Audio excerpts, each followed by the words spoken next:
You're listening to the iRacers Lounge podcast, where we discuss everything iRacing in a casual setting. Enjoy.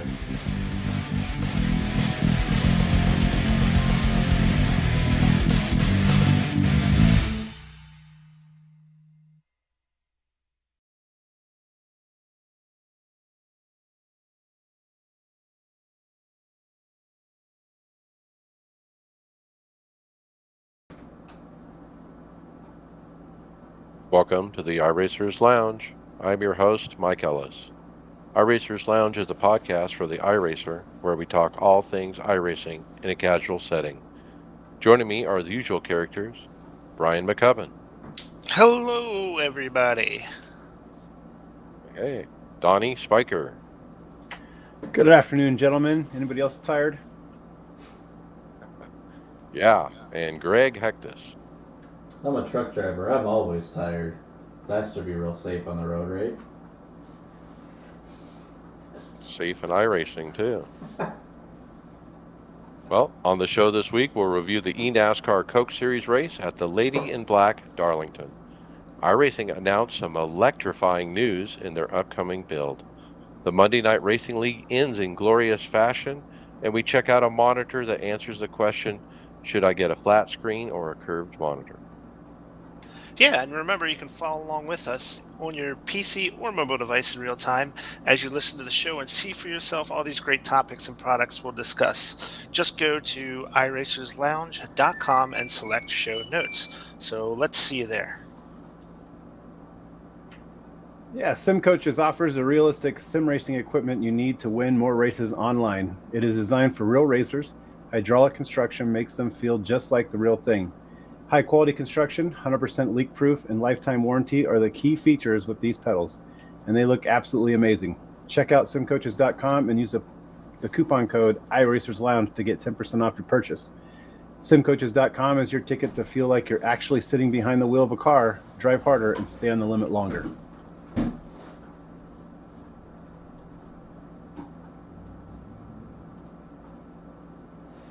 All right, Coke race from Darlington. We got a nice little video here from last race at Watkins Glen.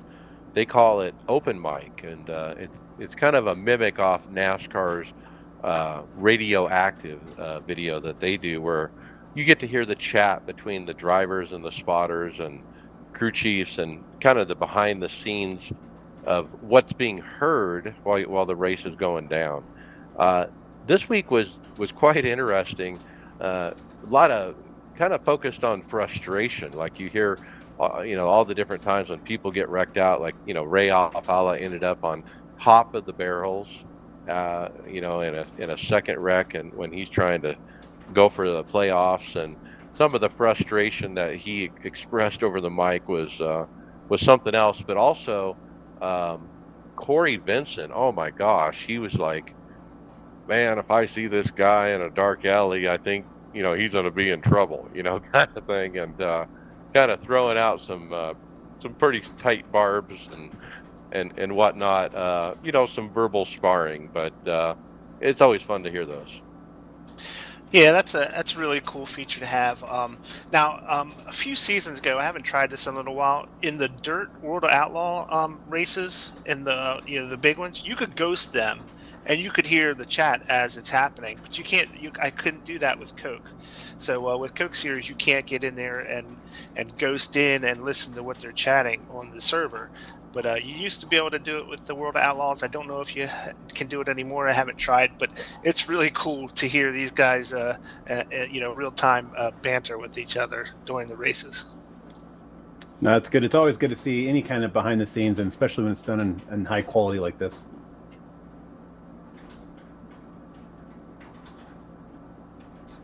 All right, so we're going to start with the pre-race. First off, they had Landon Castle and Parker Kligerman. They gave a really good interview talking about how they use this iRacing service on a day-to-day basis or week-to-week basis to practice for the real racing. So, that was a really good interview. We always talk about Dale Earnhardt Jr. being such a great ambassador for iRacing, but these guys are, right there with him for the most part. But Graham Bolin and Caden Honeycutt, they did not register for the race event. So Bolin, he's still locked into the playoffs with his victory earlier in the season. Yep, and I'm not sure what happened to Graham and Caden that they couldn't make the race. But yeah, I mean, hearing from Landon Castle, it was priceless. I mean, he's running so good, and I thought for a moment the other night he was going to win that race at Daytona. But real neat to see him get, like, I think his best result ever. Yeah, I believe Caden, he raced last night in that Cars Tour event at North Wilkesboro, so that might have been what he was doing. But early in the going, Keegan Leahy had the advantage. He and Bobby Lazinski had pulled away from the field, and if Keegan wins, Bobby is out. Bobby can possibly point in, but Keegan can't. So by lap 15, the biggest mover so far is Casey Kerwin, up 6 spots from 36th to 30th.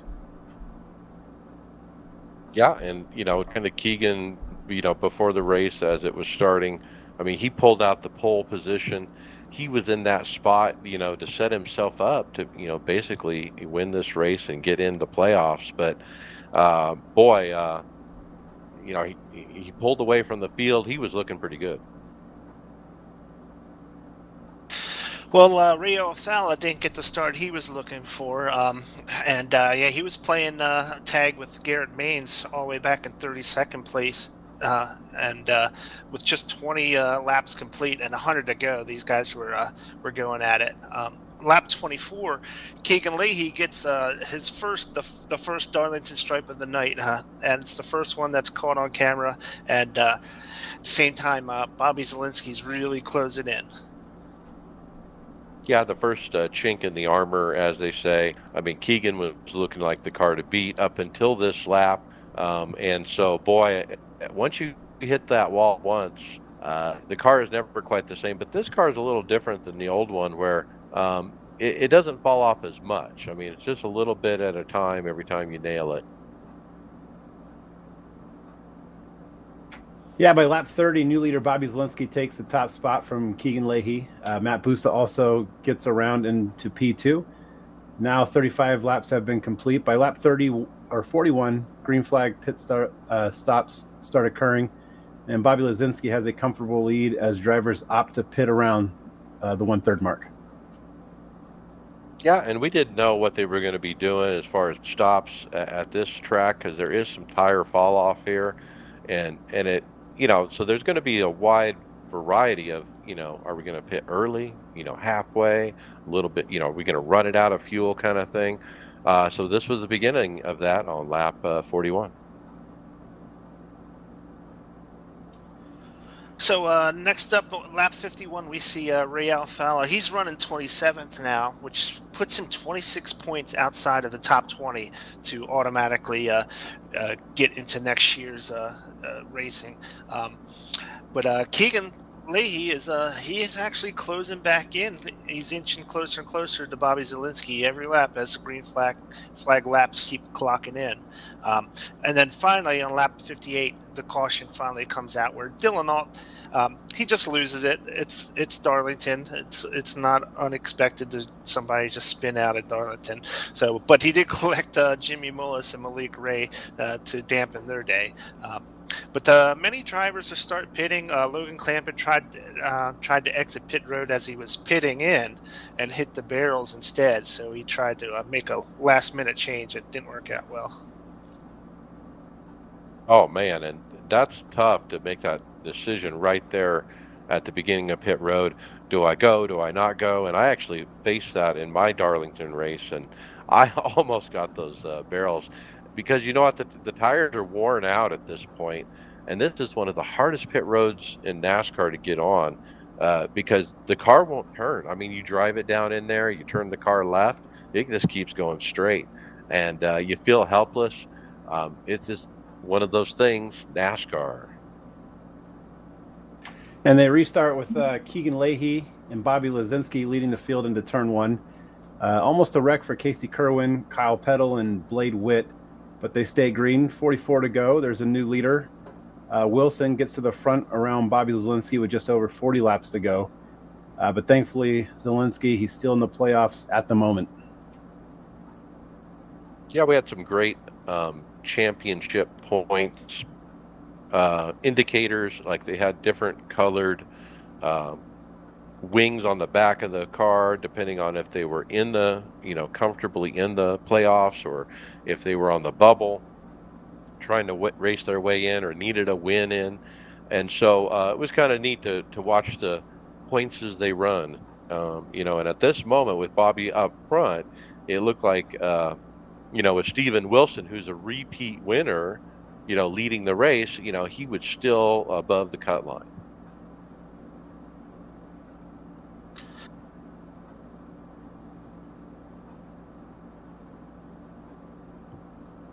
Can't hear you. Can you hear me now? Yeah. Okay, sorry about that, guys. So we're at 38 laps to go, with the running order being Wilson, Zielinski, Conti, Lowe, followed by Leahy, Busa, and Reynolds. But Lowe is struggling, and he's starting to fall back through the field. But back up in the lead is Bobby Zielinski. He takes control with 20 laps to go, and with 20, Zielinski, Conti is in second. Keehee is in third, with Wilson, Busa, Reynolds behind them. Yeah, and Bobby's still looking good. Is Keegan going to be able to get back up there? And then we see Mike Conti up there flirting with the lead as well. So it's really anybody's race. But hey, Wilson's lurking in fourth. Yeah, with 16 to go, the biggest mover of the race at this time was Guest. He was up 23 spots from 33rd to 10th. Leahy gets by Conti and starts going after Bobby. 6 to go, he is reeling him in. With 5 to go, caution comes out with Nick Ottinger, Dylan Lenault, Malik Ray, and others crash. Yeah, I mean, we think we're going to get to the end here. It looks like Leahy's setting up to, get these guys on the longer run as he inches them in. But boy, this caution is going to reset everything. And you know what? Butterflies in the stomach. I got them just watching the race. Like, what decision do you make with 5 to go for tires? Do you pit? Do you not pit? What do the leaders do? Well, apparently Keegan Leahy and Garrett Maines decide they don't want tires. They stay out, but everybody else pitted, so they have got to be seeing that behind them going, what did I just do? Bobby Zielinski took 4, but 6 other cars in front of him took just 2 tires. So we finally get to restart with 2 to go, and Wilson gets by for the lead, and a big caution comes out right before the white flag. And cars are just stacked up all over the place, including Ray Alfala, who's struggling to stay in the top 20. Yeah, and I think Wilson had the 2 tires, and this was a key moment in the race to get that track position. And it looked like the white was out. In fact, you could see Barney had it in his hand. It was up in the air. And then you saw him withdraw it. And just as they were coming to the line, I mean, it was like the perfect timing. We've seen that in NASCAR where, they withhold it like right at the line. And it was the same kind of scenario. So, yeah, let's rack them up and try it again. Yeah, it was crazy. It was... wasn't very comfortable seeing Leahy stay out there during that caution period, knowing what was going to happen. He's just going to fall to the back and most likely fall out of the top 20 there, or stay out of the top 20. He needed that win. But Zielinski is restarting 5th on the restart. Up front, it will be Wilson, Bowden, Reynolds, Luza, and Zielinski. Great restart for Wilson. He breaks free as Bowden and Reynolds side by side as Wilson drives away. Reynolds breaks free to second as they take the white. Bobby gets the third on the white, goes for second, but Wilson is way out front and wins. Zielinski with a 3rd place finish will point his way to be the 10th seed for the playoffs. Steven Wilson is now a 3-time winner this season and takes the top spot for the playoffs. Wow. And we finally have a leader emerging as we go into the points championship. And Steven Wilson is going to be that guy. I mean, he's red hot. He's got the most wins now. He's top seed for the playoffs. Coming off this win at Darlington, going straight into the playoffs. I mean, he's looking really good. And as far as Bobby Zielinski's story, I mean, that was a close, thing to follow all night. And he ran really well to finish third. He got it done, but if somebody else would have won, he would have been in trouble.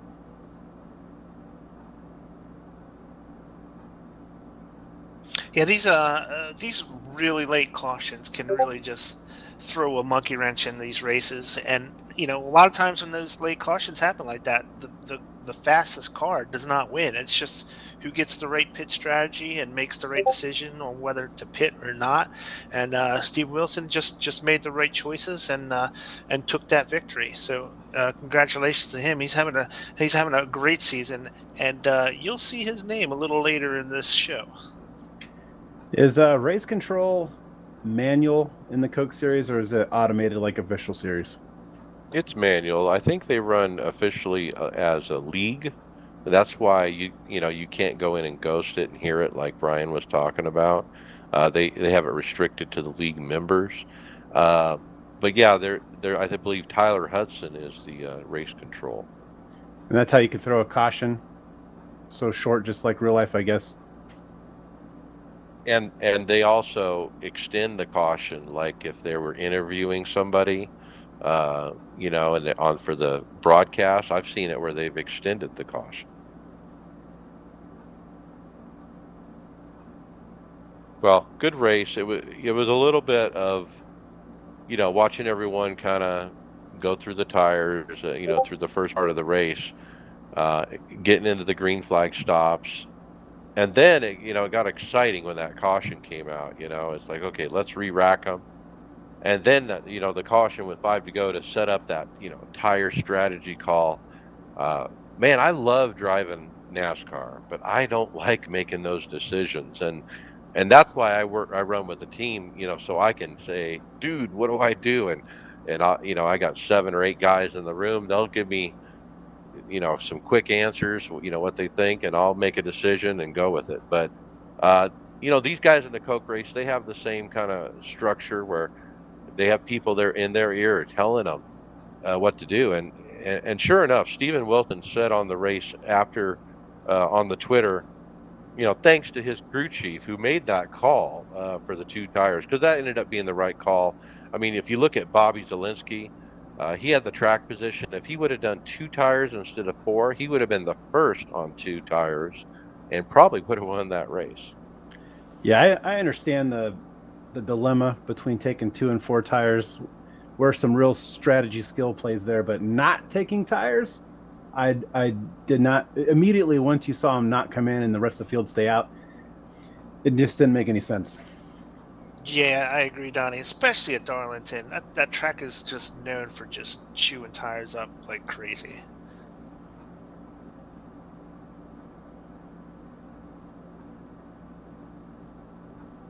All right, let's jump to stories. We got a nice shout out from our listener Dave Cam, who's a YouTuber out there. Dave was excited to learn this week was Daytona week on the NASCAR side of the service.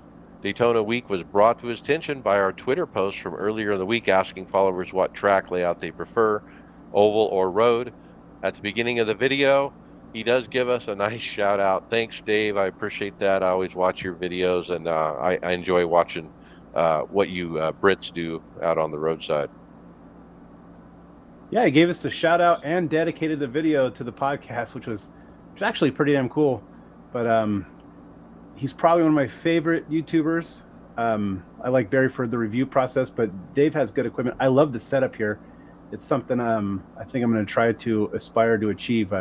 Everything about it looks awesome. But I know it's a great video and a great guy. Now, I don't know if you've watched him long enough, Donnie, to see his previous setup. It was all made out of wood. He had it looked like an 80-20 rig with triples, but it was all wood. Yeah, I saw him build that. It was intriguing, but yeah, I don't know if that's for me. But yeah, no. What he does is usually pretty good. But I'm more curious about the GoPro he has and the way he shoots his content compared to most other guys. And we talked about FOV last week. I don't know if it was on the podcast or just in regular talk. But he's got his screens right above the wheel and maybe right in front of it with a little extension. So just little things I'm learning by seeing other stuff. And the bevel reveals or concealers are pretty spot on with his here. Yeah, and another shout out, he was wearing an iRacers Lounge T-shirt. I don't know if you guys picked up on that. That was really cool too. Um, but um, but I love when these guys who are really good road racers and get into these not just oval races but super speedway races, because that's like a different animal all of its own. You know, when you're racing in these packs, it's so different than road racing. But Dave always does a really good job in these races. I'm really impressed with his results. I'm really impressed with how well he controls his anger when stuff happens. He always has a good demeanor about him, and it's one of the reasons why his videos are so enjoyable to watch. Yeah, him obviously being a road guy, but he's a great ambassador, so he's willing to do the ovals and give his honest feedback and opinion regarding them. And we're going to get to a topic later on that's a little frustrating for me when it comes to road versus oval. But for a guy like him to be the ambassador that he is and be open-minded about all different types of form of racing, it's just good to see. So I actually want to give a shout out to his to a video he did recently of his significant other doing a race, and it was a pickup cup. I think maybe it was Charlotte or Talladega. I don't know, but she was driving, and he's backseat driving, and it was hilarious just to kind of see the interplay between the couple, husband and wife. Him saying this and that, and hey, let this guy go, let this guy go, and then sure enough, this guy wrecks right in front of her, and she's able to miss it, and he's like, yeah, I told you so, kind of thing. So did you guys all see the surprise ending at the end of the race? Dave's wheel literally comes off his hub. No, I didn't say that long.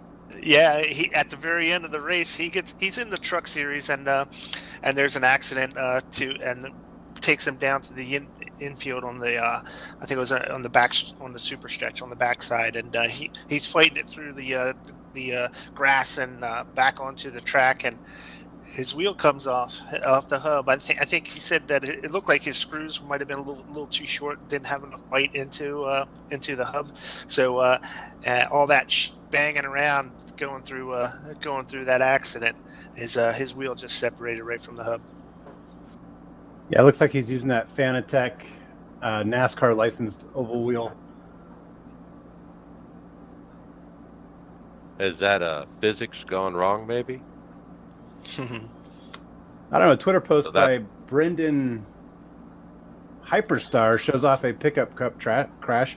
Maybe something similar to what you were mentioning before. Gone wrong or good, depending on what you like. But the video has a nice, smooth 80s soundtrack to it. I kind of call this the barrel rolls. I mean, or ballerina spins. You know how a ballerina will spin on her tippy toes?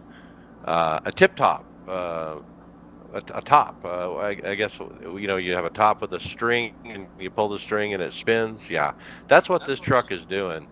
Craziest wreck I've ever seen. Yeah, it's like the figure skaters when they do them spins and they like spin it so fast it's a motion blur. That's kind of how this was. I can't imagine being in VR in this. I think it would be instant motion sickness, like right away. It spins so fast. Yeah, you have to shut your eyes. I haven't seen an anomaly like this, like people getting launched into space or these crazy spins. I have not encountered this. I'm starting to see the wheels, though, on pit road now that you mentioned, Mike, from a few weeks back. But I haven't experienced this. I don't know what this would have been like in VR. Would have been probably pretty terrible. Maybe it just shuts off. Who knows? But yeah, I haven't really tried. I've never raced a pickup cup before, but my boy has been running some just to pass the time. So I might get in there and just check it out. It doesn't count towards anything, right? No, it's just unofficial. Yeah, I used to have a lot of fun just switching between pickup cup and carburetor cup and Delara dash, and you can almost run those in order and just keep busy all day long and running unofficial. So the camera at the last part of the video, the camera shot is the coolest camera shot. It's like a camera facing the driver, so you can see the driver's face, and the camera's locked to the horizon, so it's not going to twist as the car twists. So then the car's twisting, but the camera's holding still, and because it's spinning so fast, like the blur almost. It's the craziest looking camera shot. Yeah, I'll pass on that one. In VR, maybe. Nope. I've done that before, where like Donnie says, I literally close my eyes sometimes at wrecks because that the crazy movement will throw your senses off and you'll start to get sick a little bit. So what about the motion, Brian? What would your motion rig do in a wreck like that? I don't even know what it would do in something like that. I have a feeling it would probably just wig out and not understand what it's telling it to do, or I don't know. Maybe you could just start jumping up and spinning around. Well, we had that one rig a while ago that spun in circles. That thing would have been spinning like a lathe if it was doing what this car did. That can't be safe.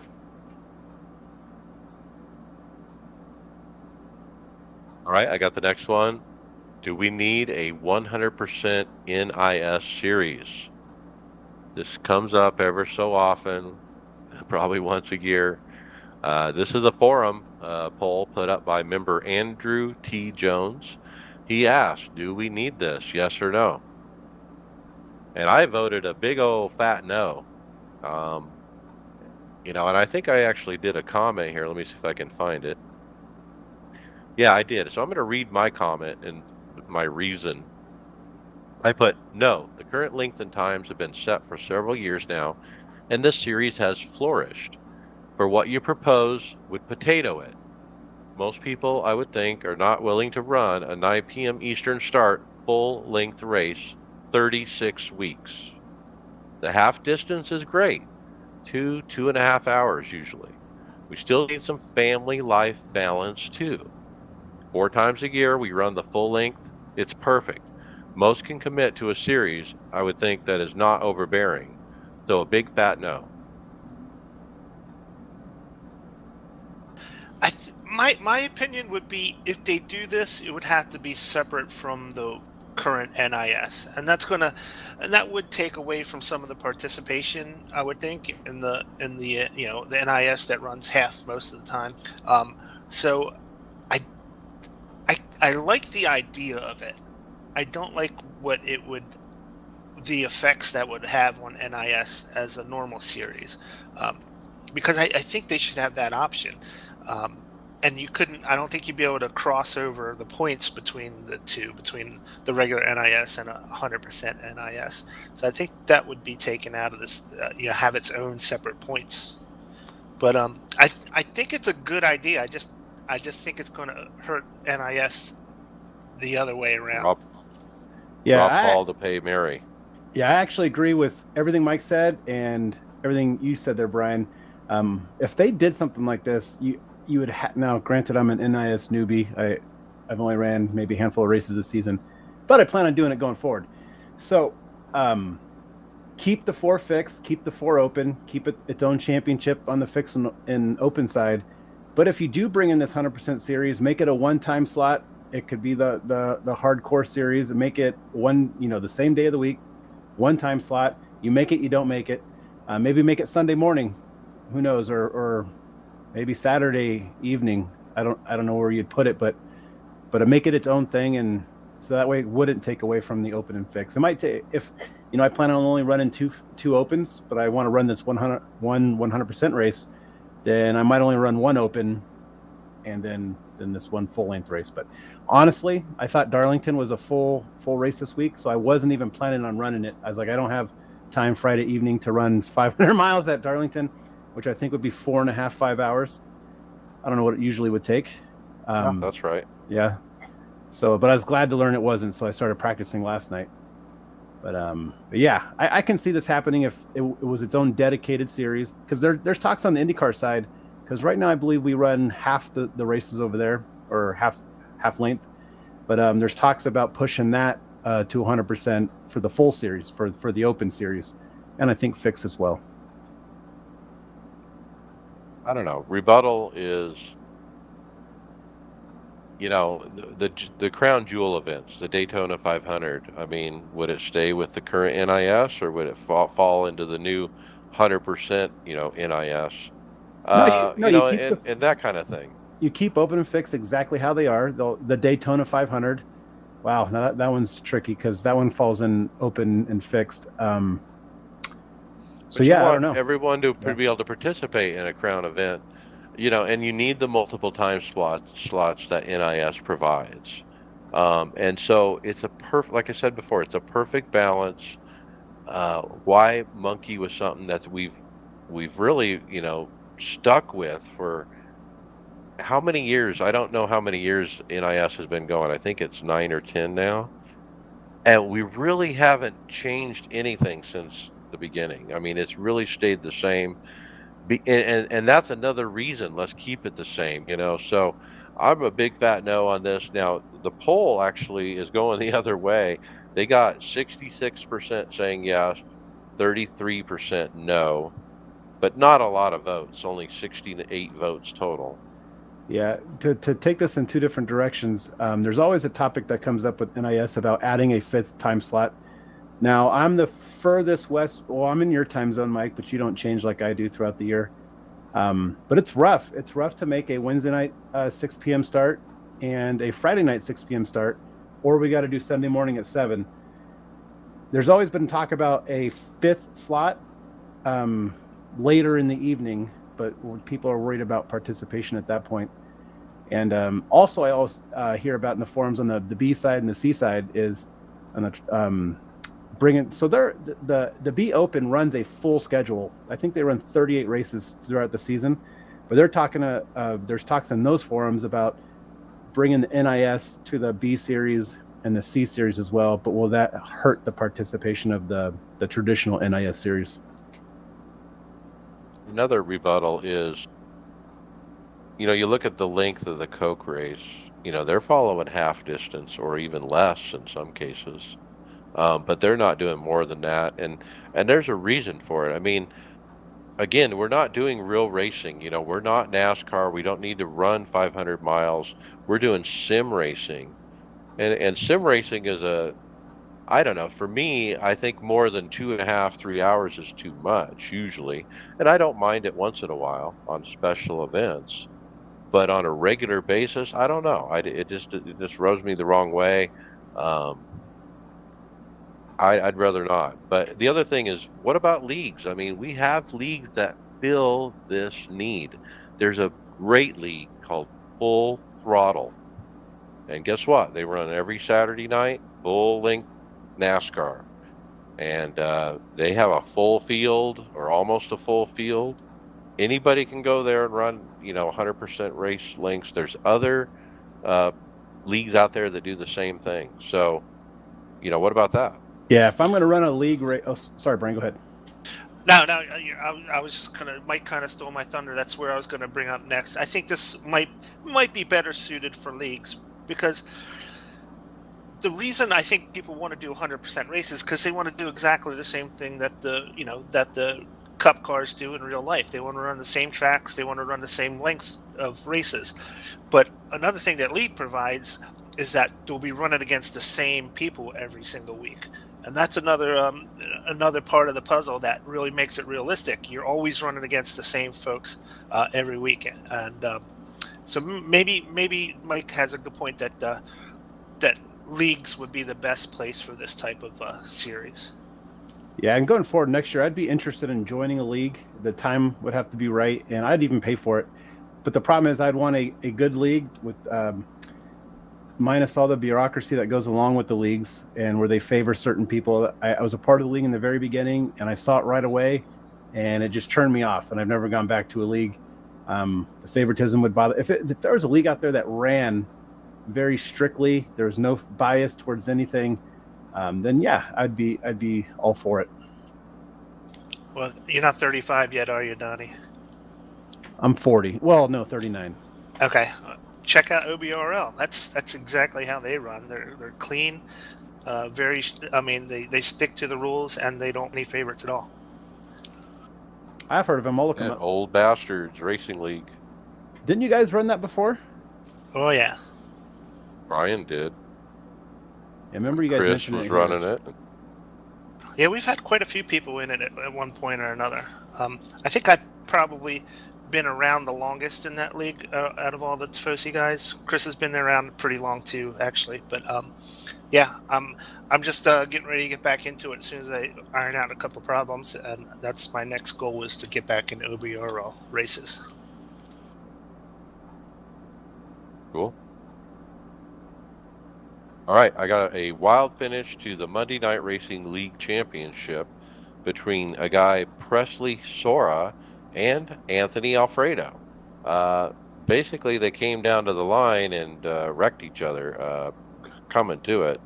It was pretty ugly, to be honest. And in fact, there was even some like Twitter backlash, like saying, why are we celebrating this kind of racing? Because this is ugly. Yeah, it was not a good look at all. But you can hear the background screaming. I mean, it was an obvious takeout. I mean, he took him out, wrecked, and then the whole front stretch wrecked, and then it was like they had a crawl across the finish line. I wasn't impressed. This would have bothered me if I was a part of a league and this is what we're going for. This would bother me.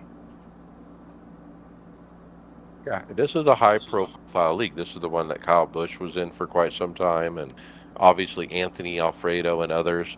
In fact, this event was for the guys who were running for the championship or whatever were at the Charlotte Rising event hall or whatever you want to call it. They had the rig set up there. They had the announcers there. They had a guest watching and cheering and that kind of thing. So they're doing stuff that other leagues aren't doing. They're meeting in person and they have audience and so they're doing some really neat stuff. But you're right. Is the racing living up to it? I don't know. All right, I'm going to play devil advocate here. I actually really enjoyed watching this video. First of all, just to clarify, Anthony and Presley were not actually winning the race when they were coming on turn 4. Those two were the only two racers left in the championship points, and this is the last race of the season. And so they're the last. They're side by side or front and back going into the last turn of the race of this championship series. So whoever crosses the line out of the two of them is going to be the champion of this league. Actually, they weren't even running first and second. I think they were third and fourth or something like that. So yeah. Now the contact was a little out of hand, but where Anthony Alfredo kind of pushes them going into turn 3, and then turn 4 they just kind of wipe each other out. Crazy thing was, other cars are passing them as they're wiped out. Whoever crosses the line first is the league champion, and they're getting booted. They're literally getting hammered across the line by cars coming up through the field. I don't know if they're doing it on purpose to try to get their favorite driver across the line by smashing them through the start finish line, but that's pretty much how it wound up finishing with cars just slamming them through the line. It reminded me of actually reminded me of the Cars movie when at the very end when he has no tires left and he's trying to get across the line and all these cars are coming by him. That's what it kind of reminded me of. It was really kind of exciting despite how bad it was as far as the contact goes. Yeah, it's too bad that they couldn't race it a little bit cleaner. Yeah, but it was a neat event. I put in the full Monday Night Racing Twitter feed into the script because scrolling through it, there's like they posted so many pictures and videos of the event. You can really get a flavor of what it's like to be there by looking at these pictures. It's so cool. I mean, that they're bringing these people together. There's a trophy at the end for the guy. He wins an interstate battery, and so then the next day he gets to go meet Coach Joe Gibbs at Joe Gibbs Racing. And then apparently today it shows that he's actually getting a late model test in a real car. And very cool. And that's awesome to hear. about the bringing the sim rigs to the event. It looked like those were their actual rigs that they had to pack up and bring in. We've been talking about that the last several weeks, how that would happen, but it looks like it was each individual rig that they had to haul in there and set up, and you saw people working on them in the background as the event was going on. Pretty cool to see. Yeah, especially for a guy like Anthony Alfredo, who's a busy guy. I mean, he's an Xfinity driver, and he's traveling every week. And man, to take time to tear down his rig and haul it in there and reset it up, pretty cool.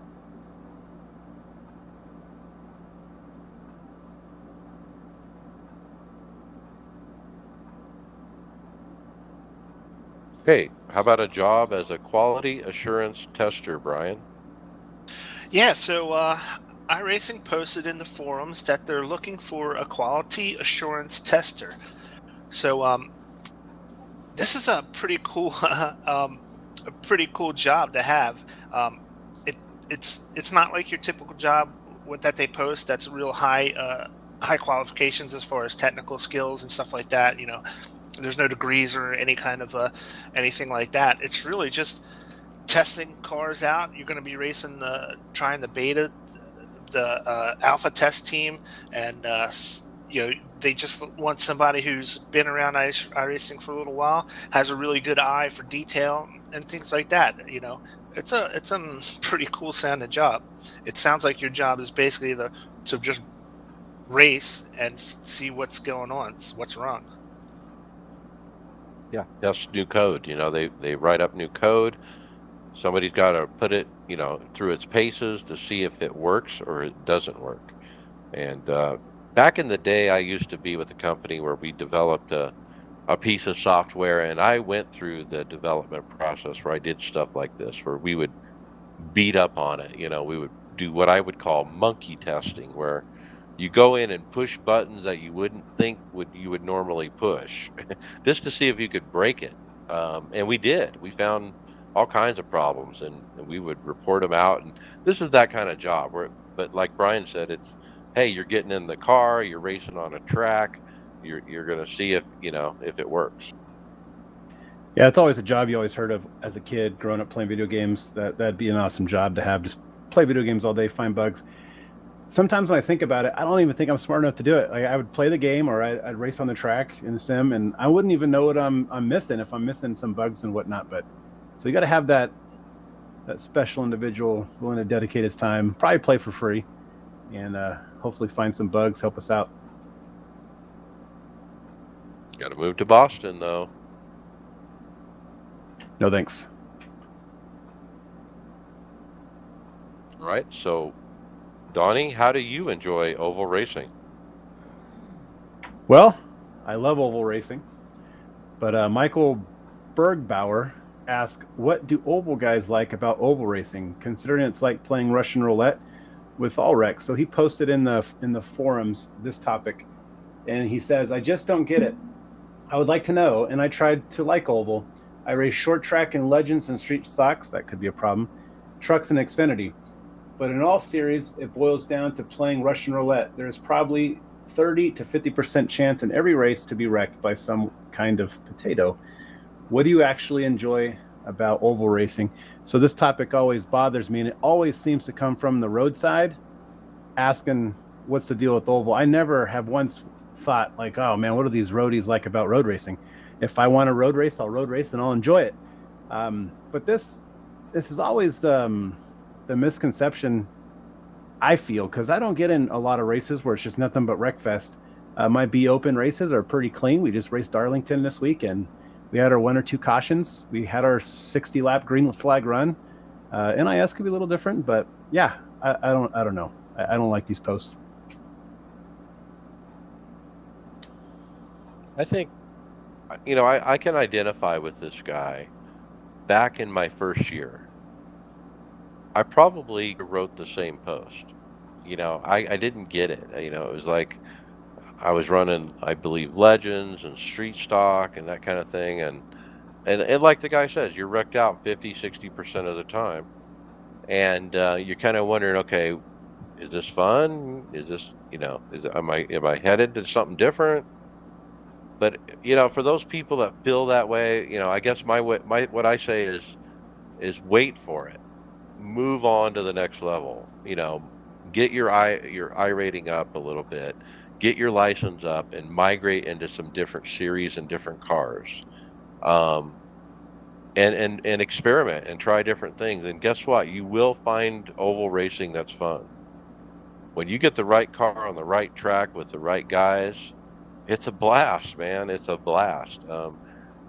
I can't. I try to think of some of the best racing I've ever been in, and it's the Winter League when we had a bunch of iRacing employees in there with us, with the Sadler brothers and a bunch of guys from like Garrett Maines and all the East Sadler guys. That was some great racing, and Tyler Hudson was making it four wide, and nobody would wreck, and we were doing all these crazy moves, and it was and pulling it off, and that's when it's just gold, and when you get that kind of moment, you're like, yeah, this is oval racing.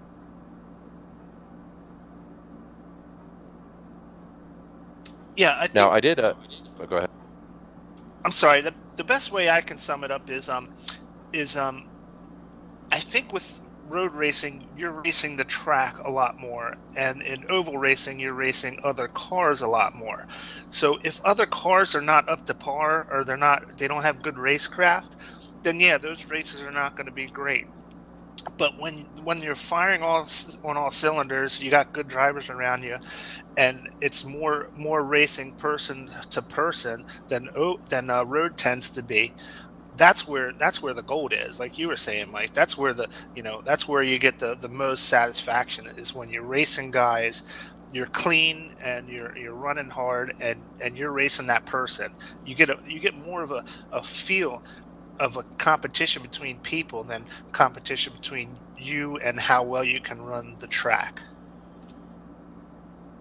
Yeah, Yeah, I remember you, Brian, saying some of your best races were OBRL, get a top five there, racing against those guys. That's saying something, and you had to earn it, and you gained respect, from that top five. yeah. This week at Darlington, you're definitely racing the track and other cars. It's an awesome track. It's a very driver friendly track, but nah, a lot of it is what you're willing to do on the track as well, what you're willing to let go by. If you're out there racing 100% of the time and your ability might not be there, or you're racing that ding dong that's going to wreck you, then you know what? That ding dong's going to wreck you, and it is what it is. You got to learn from that and maybe just let him go and let him figure it out up ahead. Kind of like in the roadside. When that guy's going to dive bomb you going into that hairpin, you know not to race him into that hairpin. Just let him drive himself right off the corner. Yeah, and you get that experience, and the next time you race, you use that experience to do something differently. Yeah, then once you Yep. develop that experience, you learn to put the right amount of fuel in your car. You don't run out on the last green white checkered. So I did reply to this post. I want to read what I wrote. I wrote, racing oval isn't just something to enjoy; it is literally a lifestyle.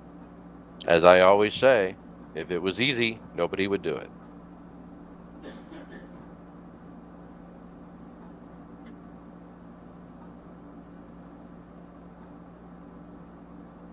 All right, we're going to move on to the week 13 is coming, and we're getting drops, and we got a new drop. Donnie, what is it? Well, it's not Pikes Peak, unfortunately. It's Rude's Coogan. I've never heard of this track. Maybe some of us have. Rude's Coogan Motor Center.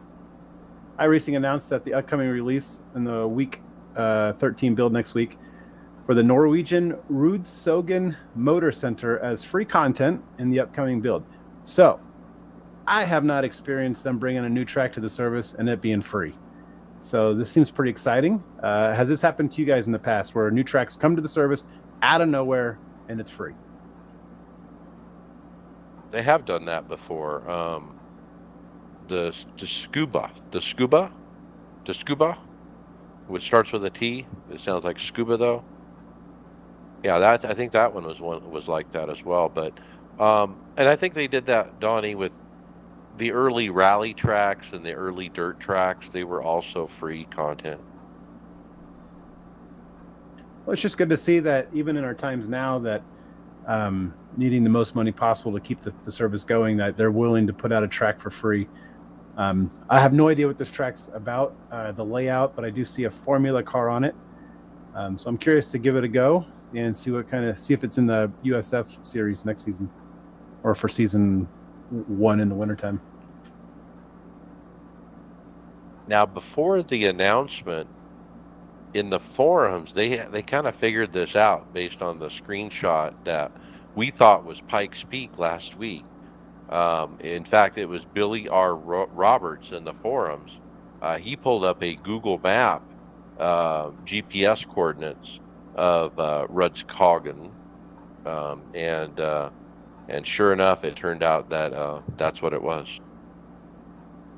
Rudskogen sounds a lot better than what I tried to say. Rudskogen, we'll go with that. So Rudskogen is a 2.02 mile long track, so it's fairly decent size. They do some motorcycle racing on it. A lot of turns. It's a pretty technically looking track. So pretty interesting look, and I don't think you're going to get like any real big cars, real fast cars on there. Like a Formula One car is not probably going to be a great track for that. I don't know. It looks a little too small and too tight for those cars. It says here it has long straightaways and tight technical sections. With an extended fleet of both Porsche and Mercedes GT vehicles, it's an ideal training ground for those looking to gain experience in competitive sports cars of all types. Which kind of makes sense why it would be a free track. They typically are tracks that you're first learning how to race on. I think it's a good business move too to take tracks like this that are brand new and not charge for them and include them in the package, because it continues to build value on the original package. Remember, we're paying monthly, and so as new people come in, they're not getting the same thing that you could have got 10 years ago.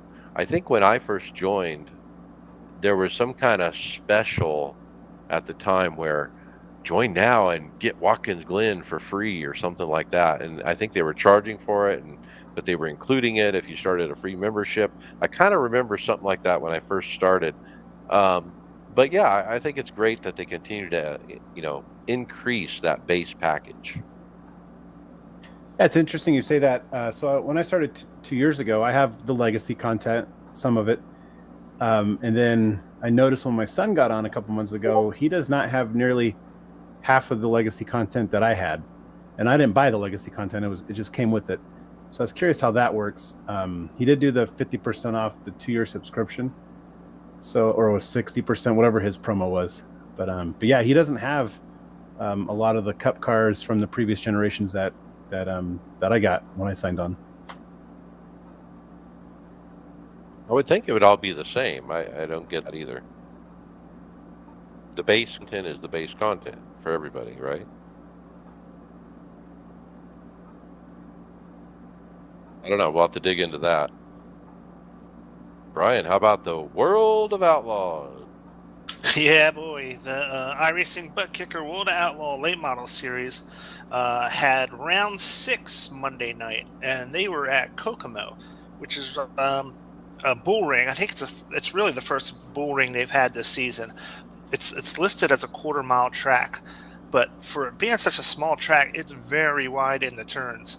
So I'd love to see how much difference there is in distance between the inside line and the high line. It's probably like, it could be like a couple tenths of a mile longer at the top than the bottom.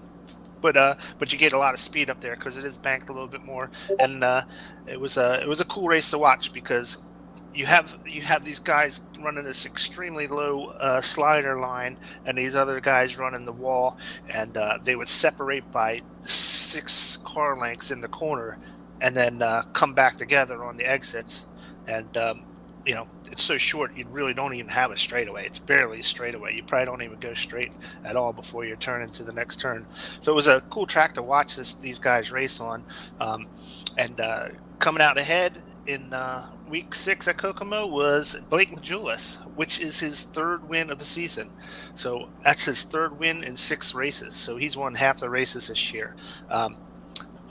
Evan C. was the points leader. He's having that great season, but he finished 2nd, right behind Blake. So Blake barely made any. I think 2 points is all that you get difference between 1st and 2nd. So barely made up any points on Evan C. Again, having a monster season. This is his 3rd second place finish, and he's had or 4th second and 2 wins. So again, he's won his heat again. He's been in the top 2 all 6 races so far this season. Just an amazing season so far for Evan C. Yeah. So Evan C. finished 2nd. Mark Martin had a year like that, I think, one year where he was like top 2, top 3, like almost every race. Yeah, it's crazy. It's really going to be interesting to see if he can keep this going. It's just been amazing. And 3rd place goes to a guy who runs the NASCAR Cup cars, Steven Wilson, who actually is the points leader. Yeah, he's actually pretty dang good on dirt too. So he finished 3rd for this week, and we're going to be headed out to week 7 on Monday. Blake Evan C's lead is actually 38 points right now. So a solid lead going into round 7 in the World Outlaws. Yeah, once you wonder. No, sorry, Donnie. I was going to say, you got to wonder about the confidence that Steven Wilson might be getting from running so good in dirt and then taking it to the Coke race, And you also got to wonder, running dirt, running off that left rear. Is that helping him, getting laps on dirt? Does that help him in the Coke car any? I don't know. Possibly. Once you morph into that alien, you're a full alien at this point, and you're just good across all disciplines. It is what it is. Who knows what they're doing?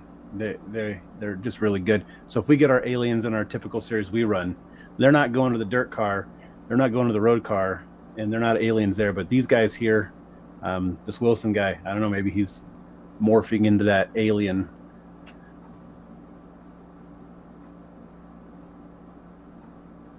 All right. Do you have time to chat UI or UX?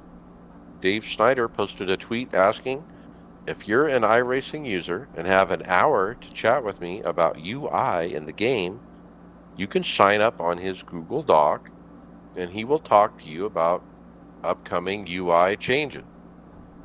It's basically he's trying to do a study or something of that along those lines. It's going to involve a Zoom session where they ask questions about your experiences and so forth. And now Steve Myers was the one who tweeted or retweeted this guy's information. So I don't know if he intends to provide his results to iRacing, that potentially they can modify their UI accordingly, based on the results of his study or what the situation is. But a neat opportunity. I actually decided I would not participate in this one. I think I've given my opinion on the UI plenty enough, and I'll just do it from my own platform. I thought I saw your name on there, number 1. You're the first one to sign up. Right. Yeah, this sounds a lot like a focus group study, where they have groups of people and they ask them questions and try to get feedback. That's what it looks like a digital version of a focus group. Yep. So get the link on our website from the script, or you can find the guy on Twitter. His name is @EnemyKite.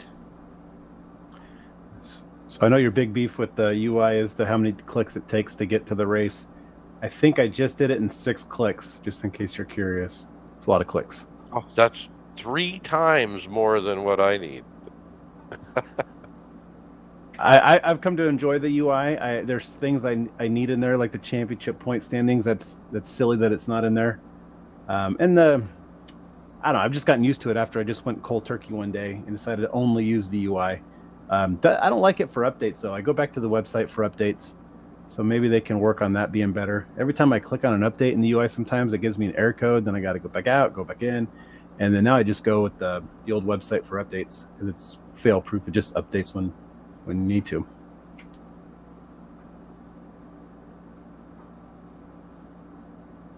All right, Brian, we have an almost controversy again. Yeah, so apparently there was an iRacer who posted a pretty offensive video and kind of was posing as Tanner Gray, who's a real life driver, and it caused quite a storm. Steve Myers actually posted a tweet saying that he can confirm that they verified that the count was not the actual Tanner Gray real driver, and cleared him of any kind of culpability in the release of this video. So that was good. Tanner actually posted on his own website, his disassociation having nothing to do with this, and just kind of just said this was not me. It's a shame that it even got close to the point where it was considered to be something that he did, but it didn't. It was all cleared up. They wound up finding out the person who did it. Steve Meyer posted that he's not going to be a member of iRacing anymore, so he got what sounds like a death penalty, lifetime ban in iRacing. So the person who did it actually did tweet on his put a Twitter out, and he took responsibility for it. Kind of apologized, I guess. He never really said I'm sorry. He just said I could have ruined this guy's career. I shouldn't have done it, basically. Yeah. So the guy who did the video that was pretending to be Tanner Gray, apparently he used a picture that shows Tanner Gray, so that further people thought it was really the guy, when in fact it wasn't. And what happened is the NASCAR Twitterverse, as I call it, they went on full cancel, 2022 style, and we've seen the cancel culture before, and they canceled this guy, within a few hours. They blew him up, and that's what led to the original guy who posted the original video to apologize profusely. And then I went on to do some further looking through Twitter, and there's a lot of NASCAR Twitter personalities, people that are always talking NASCAR on Twitter. Many apologies, because all these people were roasting him. They were canceling him, and rightfully so. There's a lot of these people coming back and saying, "Hey, I'm sorry," obviously, and that kind of thing. But I think it really points out the real ugly side of social media. I don't think it's specifically NASCAR. I think there's other groups and social entities out there that have the same cancel culture built in. But it's not pretty. Yeah, and that's honestly, unfortunately, not to get too into the weeds, but that's where society's at. We're judging before we know facts. And I was bummed out when I saw this originally, because I'm a Ford guy and he's in the program. He's not rising like I thought he would, and we don't have a lot of Ford drivers in the pipeline. But there was an awesome video I watched. I never heard of this guy. His name's Austin Oganowski over on YouTube. Looks like it's a small channel. And the title was "Stop Following Around Pro Drivers on iRacing." So I just clicked on it. I just wanted to check it out. And it was regarding this incident. And two things he brought up, which were really good. But one of them was, I guess there's people like this kid who did this. He follows these pro drivers around. He finds their names, follows them around, and in the hopes that they're going to say something stupid, and then they take it to social media. So for one, we have that going on, which is shameful. But the second part, and he brings up a great point, is when are they going to get to a breaking point where we're not going to see pro drivers in here anymore because they have to worry about their reputation? And nothing cooler. And when I first came on the show, you asked me my most memorable moment, and I couldn't come up with one at the moment. But I screenshotted it. But I actually was in a street stock race with Dale Jr. and I out-qualified him. And I don't want to not have that again. I've raced Hermie Sadler and Elliott Sadler in the past, and just random official races. And you'll see guys. But it is true. If this becomes an issue, we may stop seeing them. One Twitter person, I forget who it was, said maybe the solution is iRacing needs the blue check mark, verified. And I don't think it would be too hard to do. I mean, we all put our credit card on file, with iRacing to pay for the service, and that's what they derive your username from. Typically, is whatever credit card you use. I mean, what do you think? Blue check mark verified iRacing account? Now that'd be good, but another thing that annoyed me, I guess Tanner said he used his mom's name when he ran on the service. It can't be that. I guess they get your name generated, like you said, from your method of payment, which is a little annoying because I just recently got mine switched to I go by Donnie, but Donald is my official name. But they don't even give you the option of putting your name in. So a blue check mark would be fine, or whatever verification process. And I don't know, maybe we could find these people that are following around these drivers looking for trouble. It's annoying. It's a part of, current society, and it just sucks. Well, iRacing has personal relationships with most of the pro drivers, okay? So I think it would be real easy for them to do a blue check mark for Tony Kanaan, for Rubens Barrichello, for Dale Jr., and people like that. And then think about, hey, I'm the new guy, like you just said, Donnie, I'm a new guy, I'm in a race, and there's Dale Jr., he's in my race. He's got the blue check mark. It's really him, That'd be cool. And no, you hit it out of the park there, because there's a lot of, I'll see on Reddit, they'll screenshot Alfonso's name, and they're like, is this really him? Fernando. Yeah, he doesn't talk, apparently, so people are always curious if it's really him. But if we had the blue check mark, we would know. But then I always feel weird, because I've never once tried to ask a real driver a question, but it's so annoying when you're racing a race and you can hear that one guy trying to bug that pro. It's just like, shut up and let him race. He's here to have fun. And if he wants to engage, he'll engage, but it'd be hard.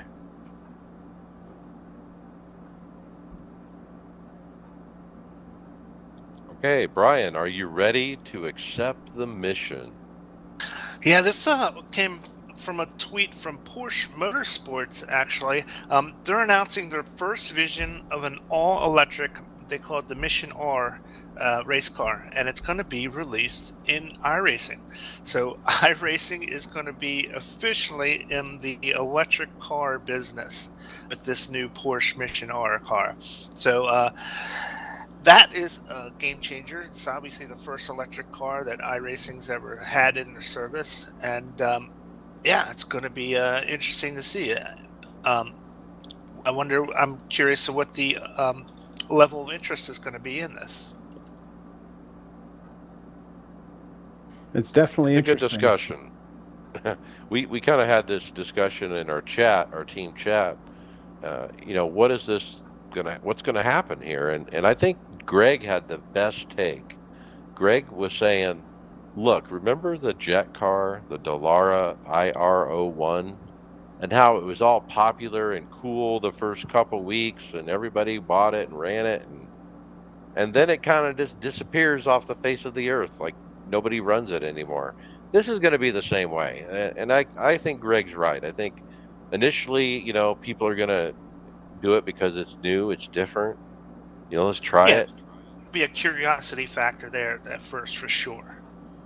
Yeah, until it becomes more of a thing, and the electric series start becoming more popular. But it's just we're in for a weird 5 to 10 years coming up, especially on our side, the Cup side, that we run. When they come up with their new engine package in the next 3 or 4 years, what are we going to see? Are we going to see a V6 turbo hybrid in the Cup cars with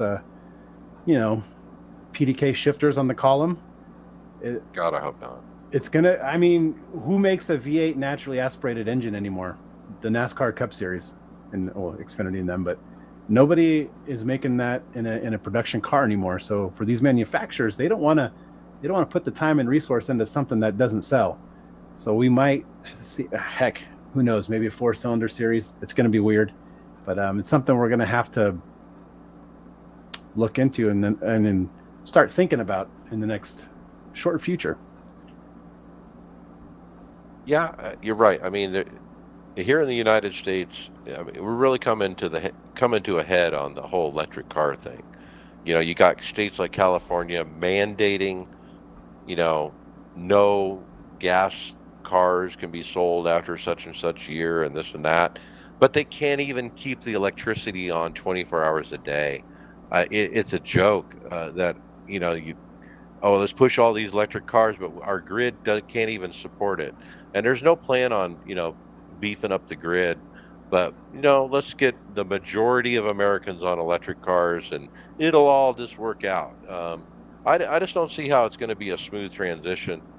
Um, I don't know. I mean, the other thing I was thinking when I watched the video here and heard the sound of this thing, man, I'm wearing headphones and you got that high pitched whine, screaming into your ear. It just I don't know, it rubs me the wrong way. Yeah, it's going to be interesting for sure. It sounded like the Formula E cars, which is a hard series to get into. For me, mainly the tracks suck that they run on. But I don't know. We'll see. I don't plan on purchasing it. Doesn't interest me. If it's something free they give us, I'll give it a go. But like you said, I don't know if the staying power is there. And the reason that jet car probably didn't take off, no pun intended, was probably because you had the Mercedes coming out and you have the Dallara IR18, which is a good. I mean, it's our Indy car that we run. So I mean, it wasn't a real car. Is this a real car? That's going to be yeah, okay. So if this is a real car, I can see maybe having some potential, but who knows? Trying to find the information, but somewhere I saw it's over 1,000 horsepower. Now that alone might get me to drive this thing. That is going to make it the most powerful car in the service, I believe. Yeah, and that's 1,000 horsepower to the wheels. I don't have. I mean, me and the wife have talked about getting the Ford Lightning, but we have no plans of buying an electric car. Some of my buddies have them, and they just can't speak enough about the power of these electric cars. And I think I spoke in the group chat earlier that I test drove I won't say which one's here, but a 3-axle tractor that was all electric, and it blew my mind on the power that. And I don't drive normal tractors, but I see them all the time, and I see them take off, going through the gears. But the electric one was, as soon as you put your foot on the throttle, the truck took off. And they said this particular company said they drag raced it against other particular cars. And this is a 3-axle full size tractor that hauls big trailers, and it's impressive. But it only has a range of like 100 to 150 miles, so it's short haul business. But it's getting there. The electric stuff is coming. But every source of energy has its pitfalls on where they mine it. I don't know. Yep. Now the car itself is the look of it, the style, the design. I mean, wow. I mean, I really like it. It looks like a futuristic kind of Porsche, like what a Porsche might look like 10 years from now. That's kind of the look it has. The interior, very, almost Tesla looking, with the real sleek design and not a lot of buttons and stuff, just screen and yeah. It's a neat looking car. One of the things that might be a problem with this thing is the same thing that's plagued like the Formula One, is there's only one manufacturer in this car. I mean, this isn't going to race in a GT series. It's not going to race in IMSA. It's going to be its own separate class. And when typically those classes don't do really well on iRacing because you don't have that variety of vehicles like you do with the GT3s and where the F1, everybody's like, yeah, this is cool, but I want more variety than just a Mercedes. I want the Red Bull, I want the Ferrari, I want the the McLarens. I want all of them. Yeah, you have that Ford Mach-E. I refuse to call it a Mustang, but that Ford Mach-E, and then the Ford Performance package on that thing is super damn impressive. And I'd like to see that on the service. Now that I might give a go, but yeah, you need more cars into it, and then hopefully the balance of power, once you start sorting that crap out, is easier to deal with when it comes to this electric side than what they got going on the. I'll do it with like chips and stuff, Yeah. electronics, Yeah. the balance of power. Hold your throttle back a little. Real time balance of power. Real time. Well, this thing's definitely not going to be in a 24-hour race, that's for sure. Now, to expand more on that Formula E, so they have some stupid, they have fan boost, and they have, like, you can drive on this certain part of the track. Like, it's getting a little crazy. And I think that's another reason I couldn't get into it. I'm like, it's too gimmicky. So if we see a series like this, I don't see how we can see that on iRacing in general anyway, but maybe there's a way. But if you're going to bring an electric series, make it a racing series. Don't let's leave the gimmicks. I don't need the most popular driver to get a 10% boost in power or some special part of the track that you got to take to gain an advantage. So we were talking about that in chat. I mean, why don't we have the Formula E cars already? And I think we answered it in there. I think it's the FIA and their restrictions. They seem to be a pretty pretentious group over there, and they like to keep their stuff pretty tight to themselves for whatever reason. I don't know, but it'd be nice just to try it out, just see what it's like. But we don't have any of their goofy tracks that they run on, so that's good. Okay, so transitioning to goofy tracks, I'm going to butcher this name, I'm sure. It's called the Oscherleben. Oscherleben. Oscherleben. Oscherleben. I'll go with that. I'm going with Oschersleben. Oschersleben. Oh, that sounds better because it's German. It's got that German sound to it, right? Yes. We got a tweet earlier today from iRacing, a one-word tweet with that Oschersleben. And guess what? I Google it, and there is a motorsport racetrack in Germany with the same name. Yeah, very cool. So, didn't we find out that this was a part of the Nordschleife, the Nürburgring? Or am I way off on that? I don't think it is. I think it's a third separate track in Germany. Huh. You know, I'm looking at the layout. I like the layout. I think this track could be fun. Even though that looks like a straight up 90-degree turn at the end of the front straight, not even like a 90 with a turn. It looks like a hard square turn. So that might be a little unusual. So, wow. I mean, so we got two tracks that we had no inkling on at all. I mean, nothing. You know, we had the one in Norway, and now this one from Germany. A couple little, leaks here before week 13, but man, they're keeping tight-lipped on some of this content right up until release. Is this confirmed for next week? Well, they tweeted the word. I mean, and we're having a release 6 days from now, so that's as confirmed can get, I guess. Unless they're teasing season 1 of next year before season 4 is even released. No, they don't do that. So, yeah, it's definitely coming. Now, will this be a pay track or a free track? I don't know. Maybe another free one. I don't know.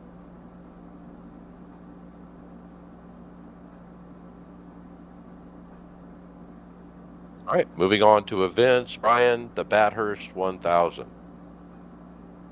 Yeah, Just a we quick got the reminder. Yeah, next special event, the Hushkenveld sponsored Bathurst 1000's coming up. It is the time slots are on Saturday, September 16th through the 18th, it's they're running the Australian supercars in it, and of course it's at Mount Panorama in Bathurst, New South Wales, Australia.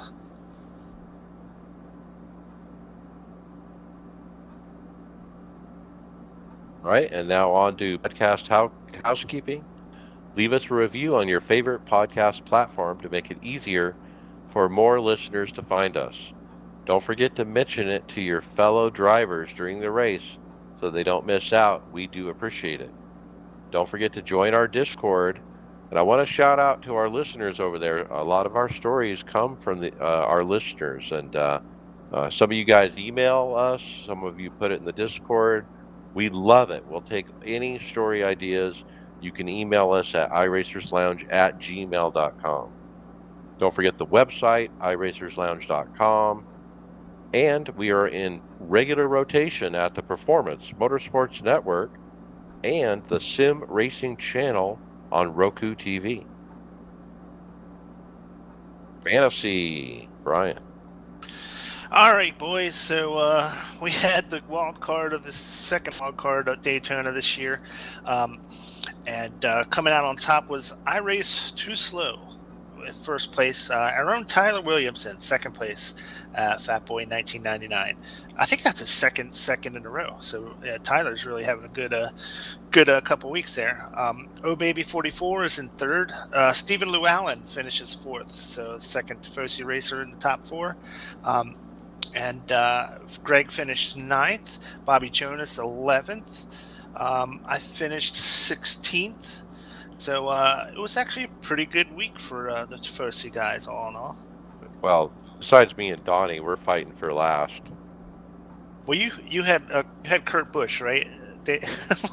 Well, I fixed that problem, but obviously not well enough because I'm 35th and Donnie, you're 36th. Yeah, it's pretty terrible. Plate race. I didn't pick, Cody Ware this time around. Unfortunately, I missed that one. So I'm looking at the schedule or the roster for next week. So it looks like the points are staying the same. So that answers our question that it's just going to roll through. So no playoff type format. But it looks like we reset to 5 now. We can use guys up to 5 times. So I think in the back of my mind, I thought we were resetting. So I kind of mailed it in the last several weeks. Because after missing that middle chunk of the season, I just completely forgot about. So now, hey, I think I'm 20th or 29th overall. So we'll see how it goes this next 10 races. Yeah, so in the overall standings, we have Louder Racing in front with Oh Baby 44 in second, and Jay Ray in third place. Scotty Boy 5th, and 21F is in 5th. I'm sorry. Greg's the top Tifosi guy at this point. He's still hanging out in 7th place. Tyler's second among Tifosi guys in 14th. So yeah, it was just a ridiculous week to try to predict, especially with the late wreck where like three-quarters of the field was completely wiped out. It was just an impossible race to predict, and you'll see that in the points totals for the week. The winning point total was 179 points, and usually they're around like 240. So I mean, nobody was doing well. It was just survival of the fittest, I guess. Well, I had fun with it. I mean, I'm a big Austin Dillon fan, Whitney fan, Ace Dillon fan, and the Jack guy. And yeah, I mean, those guys, it was so cool to see, some luck fall their way. The rain, I mean, hey, we might have rain next week. I mean, we haven't really talked about it. We don't have any really clues that that's happening, but they've been working on it. Is it time? It might be next week. But I think watching NASCAR, we see why we don't need the rain in the ovals, right? Because this is what happens. We all wreck. Yeah, we don't need it. And all those posts you're making about them, I thought it was sarcastic. So I didn't know you were a real big fan of Austin Dillon and them. So it's good to see that a bit actually... sarcastic, but I like ribbing Tony a little bit about it because he's a hater. Nice. But yeah, can you imagine a couple months in Talladega, we're just cruising along and, season 4's updates kicked in and we got rain and all of a sudden turn 1, our spotter's a little late to telling us, but he did tell us a little bit, but he's like, just hammer down and we wreck. So after what we saw this weekend, let's leave the rain out of the oval side. There's no need for it. We don't need rain delays. We don't need red flags. I would absolutely hate it. All right, so let's talk briefly about Brett. What he, in their podcast, Freddie, TJ, what they said about the rain and how NASCAR should do it differently.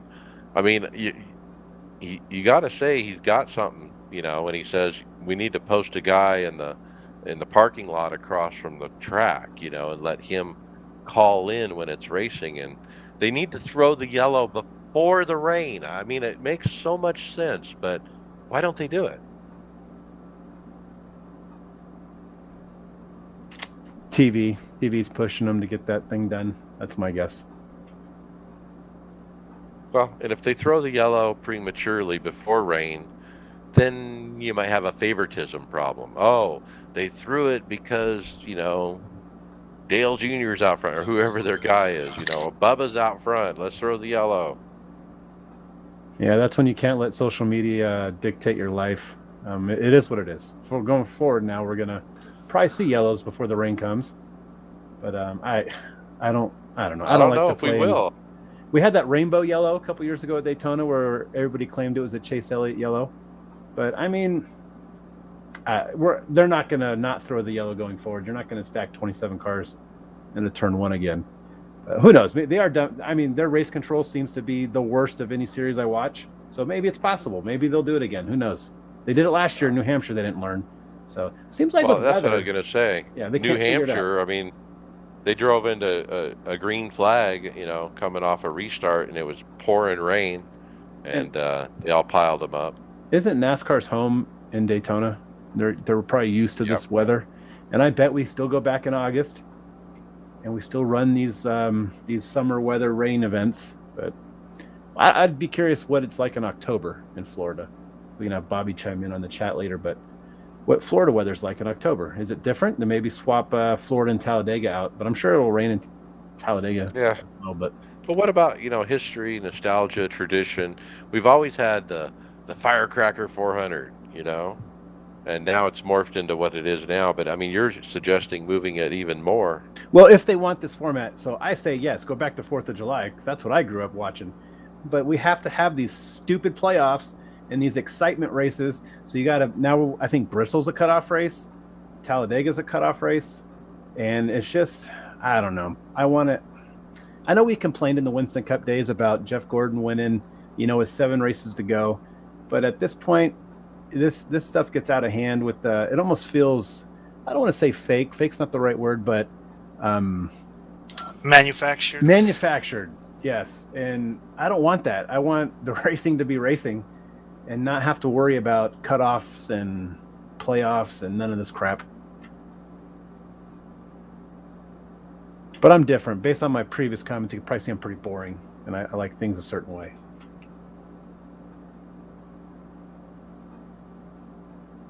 Hardware, software, brought to you by Supreme 3D Printing. Are you looking for that next sim rig upgrade? Or maybe your man cave needs a little more style? Or is your wife wanting to redecorate your home? Well, we here at Supreme 3D Printing have you covered. We create and print tons of different and useful items that is sure to fit everyone's style and budget. If you don't see what you're needing, feel free to contact us for your needed item. They're over on Etsy at Supreme 3D Printing. Don't forget, Greg and I both got our full wind sim system from Kyle, and he can set you up with everything you need to make it plug and play.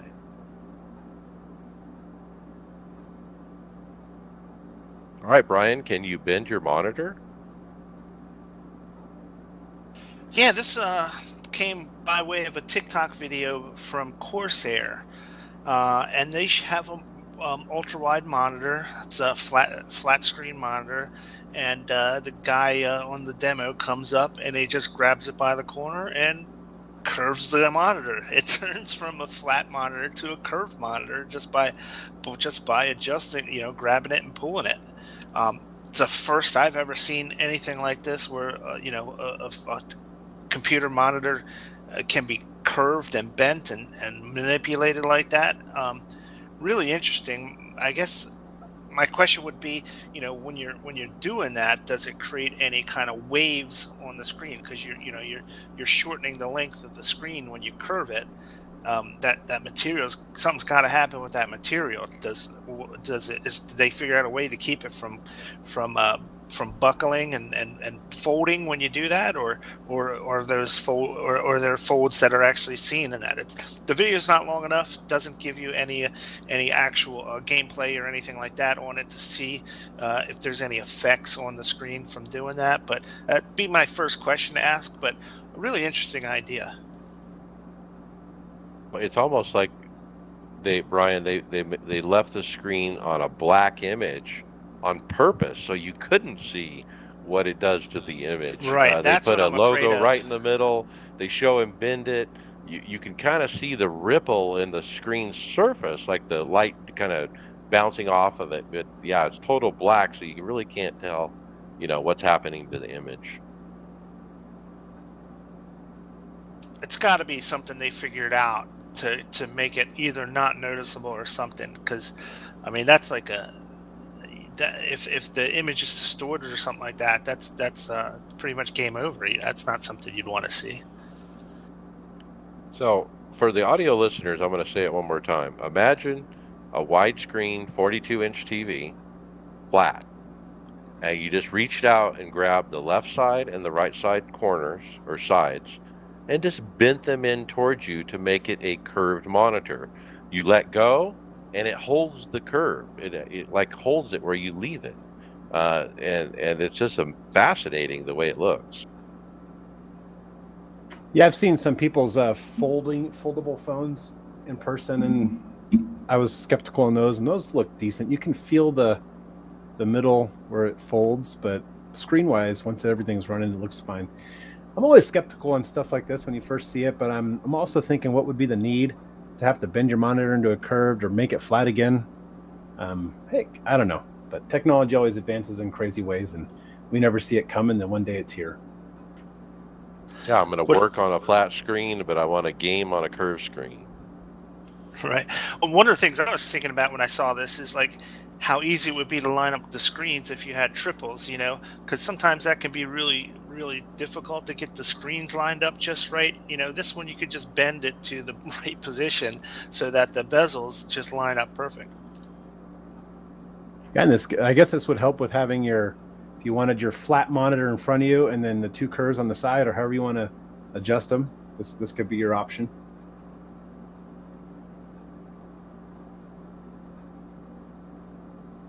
Okay, Donnie, how about the Acetec hydraulic pedal?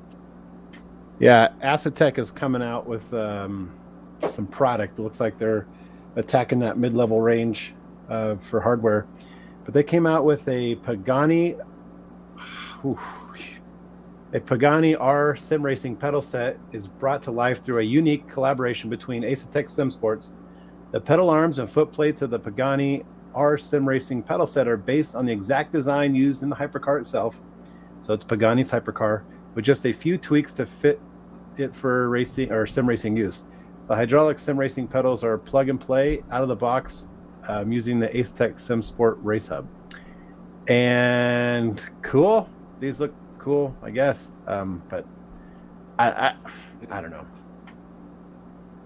I don't know. I mean, when I see them, I don't see cool. I mean, I see fancy. I see the pedal faces are, I would say, unique. I mean, we got ovals, some real elongated oval on for the two pedal faces. They're very unorthodox. I mean, I don't know if you would normally see a pedal face like this in a race car. Now, would you see it in a hyper supercar? Maybe, yeah, because you want it to look a certain way and whatnot. The other thing I see here is the hydraulic part of the pedal is sleek, small, very small footprint. I mean, there's not a lot of hardware here. Yeah, it's to obviously replicate what the real Pagani supercar pedals look like, but I can see you maybe having some performance loss using these unless you get really used to them. They just don't look like they're going to give you any advantage. You're buying this for the aesthetic, for the look, for the name. But now that you got the Pagani pedals, where's your Pagani wheelbase and wheel? I don't know. Maybe It looks nice. Yeah, it looks. it's cool for somebody. I Yeah, like the Aesotech pedals they put out before. I mean, The the one that had Fortes. the orange and black ones, I think. I mean, those looked really good compared to these. Yeah. it looks like they only come in a 2-pedal configuration, no clutch pedal. Yeah, Aesotech, as you mentioned, Mike, I don't know how long they've been around. I've only been hearing the name recently, but it sounds like something that's on the rise, kind of like Moza, taking a part of that Fanatec market. Not taking apart, but taking part in the Fanatec market. And they're coming in at 1680 euros, which is, I think, is still pretty much a 1-to-1, close to That's a lot. between US dollars. So about $1680 for a 2-pedal set. That's not even a 3rd pedal set. Now I'll take these highly adjustable, super awesome sim coaches that I got last week if I'm going to pay that price. There you go. Now, let's keep it on Aesotech, whatever that you call it. Because guess what? They are expanding. Are you ready for a broken wrist?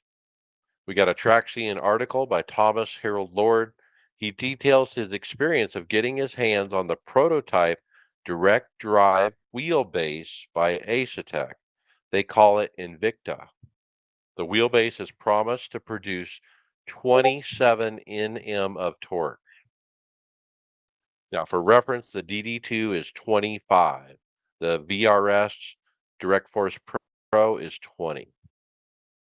So I haven't got the direct drive yet, as some of you guys have. Is there going to be a difference between 27 and 20 other than the power? Like, what are you going to get out of it? Or are they just trying to achieve something? Or maybe during their design process, they came across 27 and they're like, oh, now we're going to market it as the most powerful DD on the market. I think there's something to be said for more power because I believe it provides you more fidelity when it comes to those little feels, those little rumble of the engine or the bump or whatever. You get a little more fidelity, I think, in the higher powered wheels. Now I could be wrong, but that's what I understood. Now, would you run it at 100%? Probably not. I mean, I think mine is 20 NM, my DD1, and I run it pretty much at 80% on every car except next gen, and that's 100%. But most cars, 80%, I don't even turn it up all the way, and I'm fine with it. I mean, I don't feel like I need more.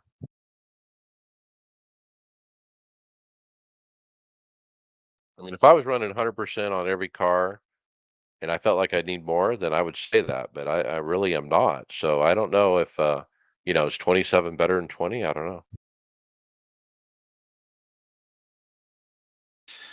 Yeah, I have the DD2, which is the 25 Newton meter, and yeah, I never get it near 100%. It's just too strong. So, I mean, it's cool that it's got that capability, but I just don't see those extra 2 Newton meters making that big a difference. So yeah, I don't think it's going to make that big a difference. Maybe it's just a selling point, saying, "Hey, we got the strongest DD out there," but yeah, I don't think it's something you would actually notice. The fidelity is what you really notice the most. It's good that there's another choice in the high Newton meter market. You got the DD2, you got the SimuCube, and now you have this. I don't know that the VRS really matches, meets up to that category, when it's running 20, but if you're looking for more than 20, there's really those three. Since I put the VRS wheel on my short list, I think I have that and the SimiCube 2 Sport on my short list of ones to research. I can't find anybody saying anything bad about the VRS wheel.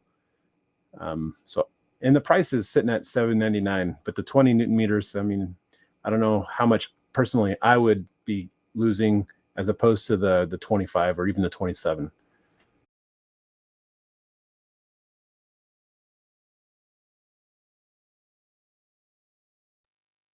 All right, Brian, how about the NGA SA Pro pedals? Yeah, so another set of pedals. This one, NGASA 3D wrap pedals.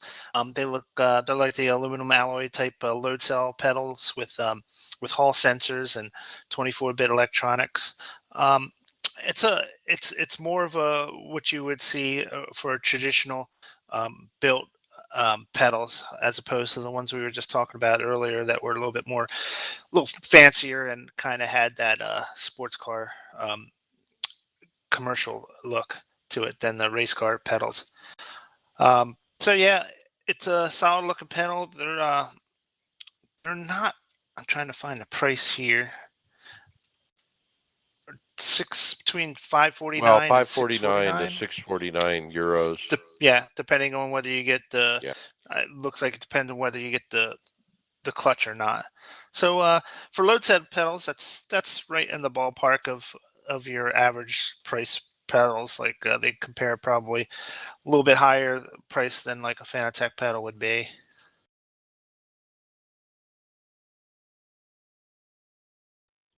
Yeah, I don't know. I mean, it's got that look of the Heischenfelds load cells, and I don't know. I would rather go with the Heischenfelds if it was me, and it's almost the same price. So this is a from a company 3D where they do 3D printing, and I presume there's a few little pieces on these pedals that are 3D printed. I mean, a lot of it, most of it is metal though. Um, they do have a base plate, but it's just the way they present it. I don't know. It just doesn't look great to me. The short cable that hooks them together.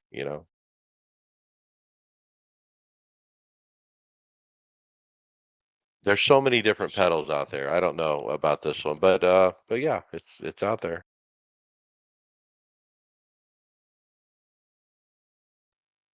Now we Yeah, there talked is some about custom. Acetec. Yeah, go ahead. I was just saying there's a good bit of customization for this. It might be one of the strong features of this is how customizable it is with the setups and different plates that you can get. So that's one of the things I would say it's got going for it is how well you can build it to your needs. I guess it's all perspective. I mean, for us that are using hydraulic pedals, I mean, we look at this thing like a toy, but if you're on a Logitech G27 or a 920 and you got these pedals, they're a big step up from something like that. So, it's all perspective and budget.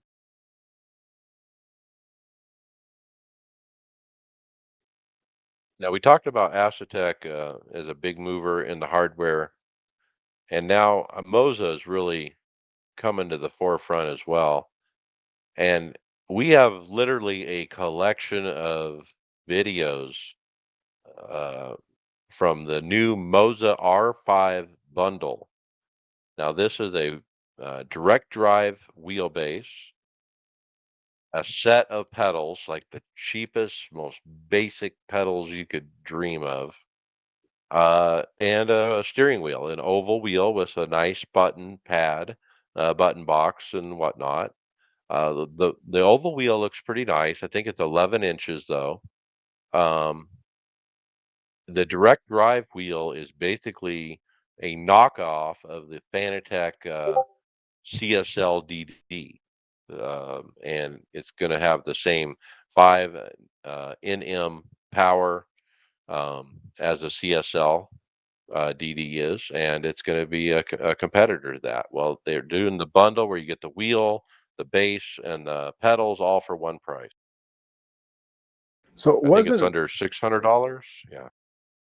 I thought Moses R9 was their R9 Mini was their Fanatec compatible or comparable mini direct drive. So I thought this one was Well, even maybe you're smaller. right. Maybe I read that wrong. Yeah. But is that casing on that direct drive? Is that plastic? It's hard to tell from the videos, but The it could price is be. good. I mean, when you're getting a Logitech setup, you're between 250 to 400, I believe. Um, I'm $600. You get all three. I'm just curious on that wheelbase, and even the steering wheel itself looks a little like it could be better. But then again, it's $600 for all three, and the pedals. I mean, they might be a step up above Logitech, maybe. I mean, are they filling a piece of the market that needs filled? I mean, is this a price point we need? Like if you're going from the cheap Logitech, bundles, which are what, $300 to $400. I mean, what's the next step up? I mean, this would be a good, nice next step up, probably. But then you're taking small incremental steps, and now you're going to be spending tons of money over time. Because what's your next step over this? Are you going to go to the R9? So I see if Right. you're getting into it and you see the Logitech and you're putting this together with this package that Moza has here. Now you're going to just weigh what you can afford because you're getting everything the same. You're getting the pedals, the base, the wheel.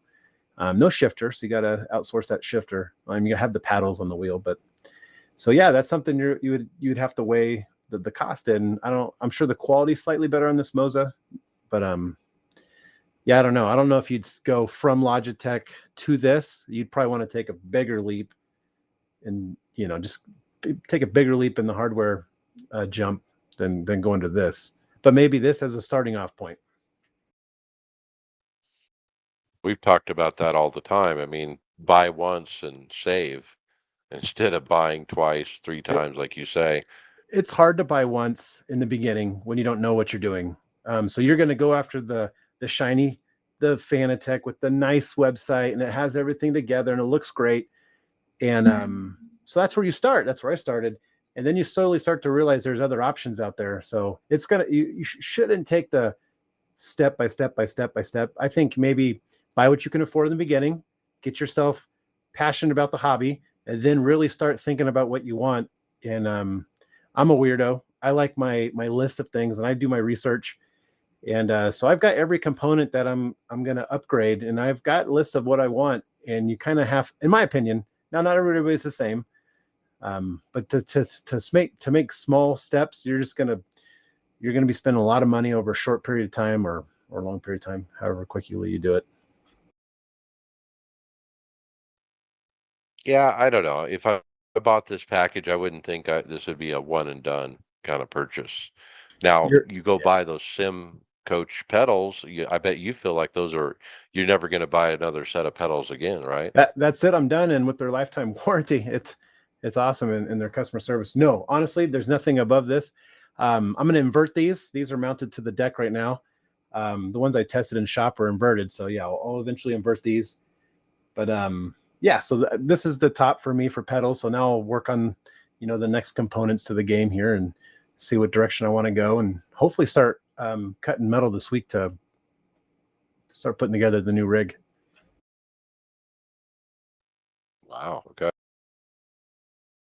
Brian, Moza also announced. Now, I gotta say, they have a incredible marketing team to be able to get their products out all to the YouTube reviewers all in the same week. So we have all these different sources about this information. Man, they really do have the marketing down. But Brian, we have a Formula wheel from Moza that is really nice, actually. Yeah, it's called the Moza Racing FSR Formula Wheel. It was reviewed by Will Ford at Boosted Media. Of course, he does a fantastic job as always on his reviews. I can Some of his takeaways on it was that he felt like it was really well made, very solid. He liked the buttons; they were aluminum on the buttons, as opposed to like the ones on Fanatec that are plastic that break all the time. Especially those caps are worthless. Leather grip, which he really liked over the Alcantara for some reason. I guess that's just might be just what you prefer. He likes the stiffer leather grip as opposed to Alcantara. The one thing that he did mention was it's got like the 4-inch screen that's inlaid into it, and he was not overly impressed with that application. Um, it didn't work great with all titles. It didn't work great with iRacing. It was more it was some of the features were not available in iRacing as it was in the Codemaster games, which I guess it's more suited towards for some reason. But yeah, so that was his biggest drawback, was that was he the screen features were not up to par. He thinks maybe some of that could be adjusted in some firmware updates as they developed it a little bit better. But for now, it's a little lackluster. But overall, not bad. It's running. I think it was around 650 for this wheel. So um, it's kind of like a in between like a Fanatec and on the lower price end of a Formula wheel and like the higher end of like a Gomez or something like that. So if it has its market right in between there, and you know, overall he had really good things to say about it, and it looks like it's real nice. It is, you can backlight the buttons and switches, which can be adjusted, so that's pretty cool. So it's got LED backlights for the lights, what make it light up, look really cool. Yeah, so this wheel Yeah, I was think he nice. said this is the Fanatec. This is the wheel that we wanted Fanatec to build all along that they never did. Yeah, he mentioned, like Brian was saying, the dials being made out of aluminum, but this just shows the range that they're gonna produce, and they're gonna sell. The story just above this being your entry level DD pack, and then you have this nice high ender or high end wheel that you can purchase as well.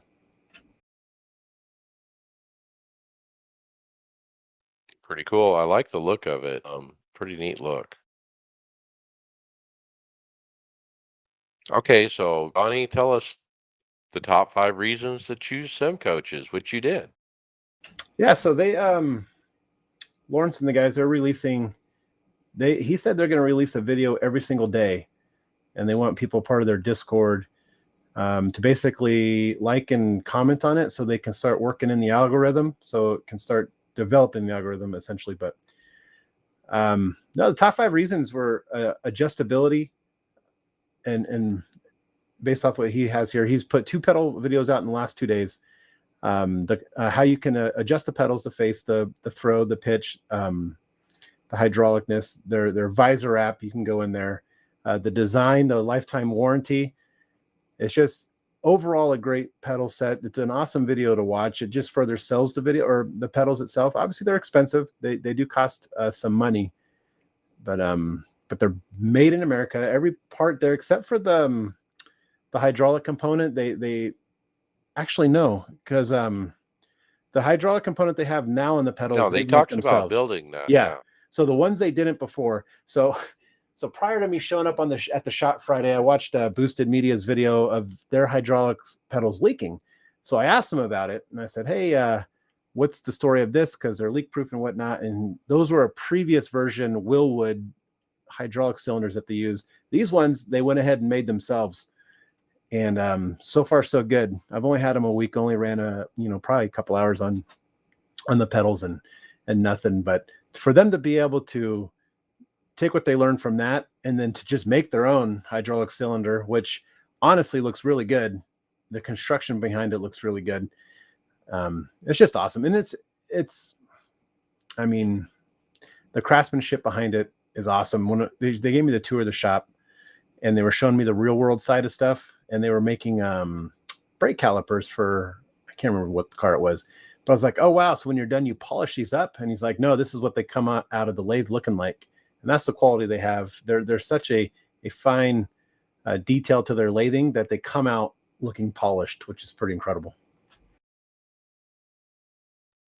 Yeah, the look of these pedals. I mean, when you see them, they got this heft, weight to them, like, and they look valuable. I mean, it just, yeah, they look like they cost a lot of money. I mean, the other neat thing about the video I thought was he talks about how he designed that hydraulic cylinder and how he made it specifically for sim racing, and how sim racing needs are different than real racing needs. And he designed, I think he said, some kind of dual washer or dual something that keeps it leak proof. And I thought that was fascinating.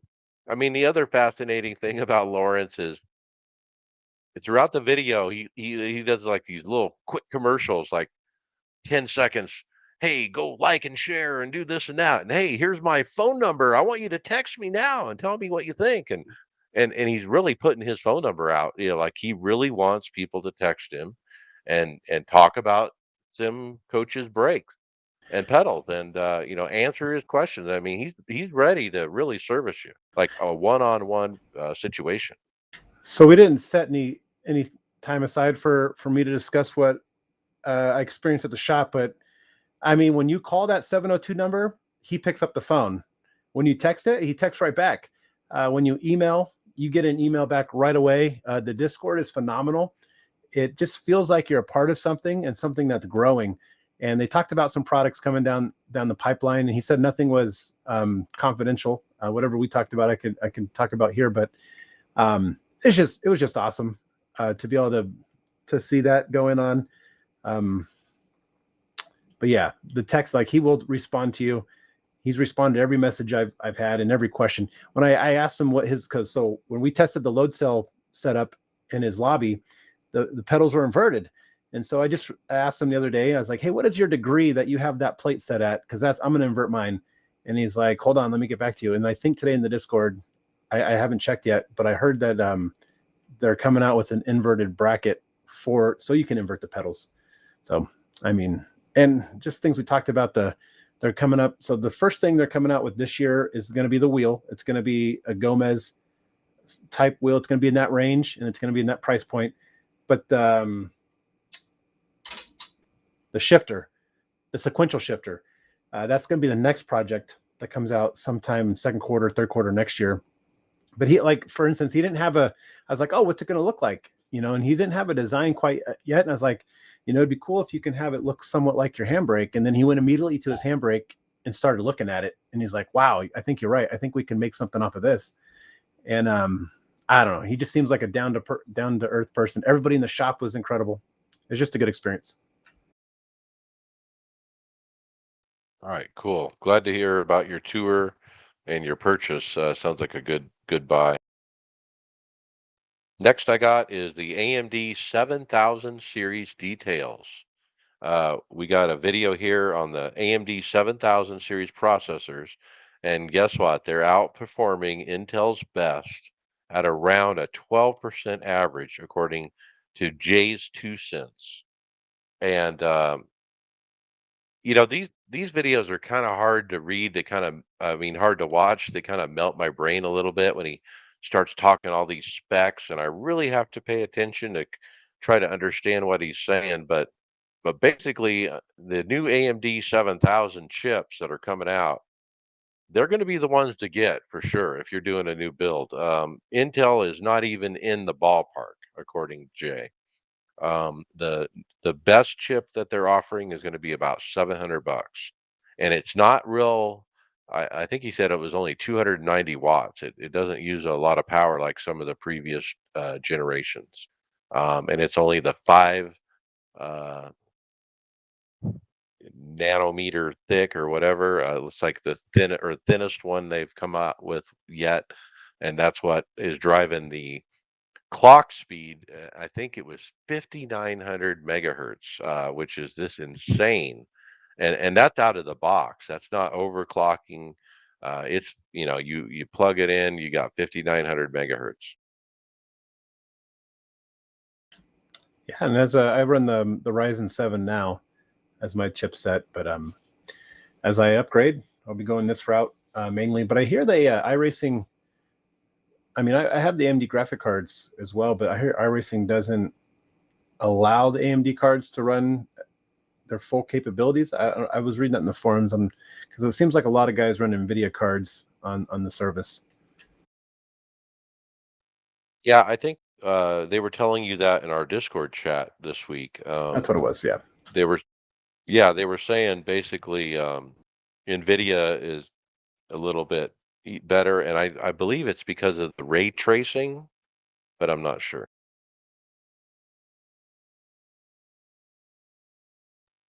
Okay, I got this one too because I have this wheel. The Cube Controls F Pro is now Sim Hub compatible. Now, when I first heard of this, I had to double take. I'm like, wait a minute. SimHub, I mean, wouldn't I use that for a display? Wait, my wheel doesn't have a display. I don't get it.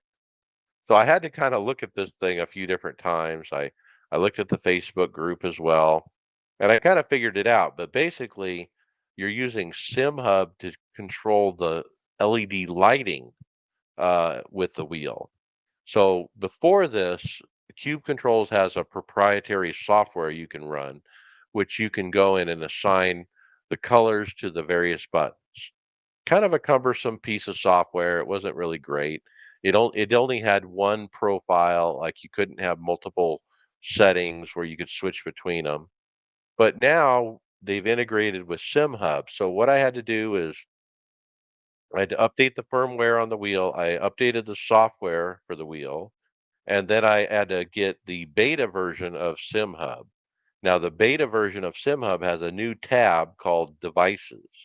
And in there, you'll see not only the Cube Controls F Pro, but several different uh, dashes, like little dashes you would put on your direct drive wheel with telemetry. And so the new SimHub beta will let you program those. So anyway, I played with it a little bit today. I got the SimHub thing up and running. I got the colors where I have my random colors, and I made another profile with blue only. And so I'm going to go make different color schemes under different profiles and maybe switch between them. And then I saw a post from a person in the Facebook group about uh, this allows you to do all kinds of stuff where like you can make the light blink. Like if you go to push the start button, it'll blink after you push start or whatever. Or you do the pit lane limiter, uh, and you can have it change colors, green or red, and that kind of thing. So you can really drill in and program the lights in all these custom ways. Now, I didn't know how to do that looking at SimHub directly. So I started asking questions, and Cube Controls contacted me and sent me over to GitHub for a LED editor guide. And they have a guide here that basically tells you how to do all that programming in the SimHub. So I haven't dug into that. I wanted to mention it on the show if you have the Cube Controls F Pro. I don't know if I'm going to get into, all the light programming and stuff. I just think it's cool to, I want to make all my lights one color or something like that. Yeah, you'll have the option. Sounds cool.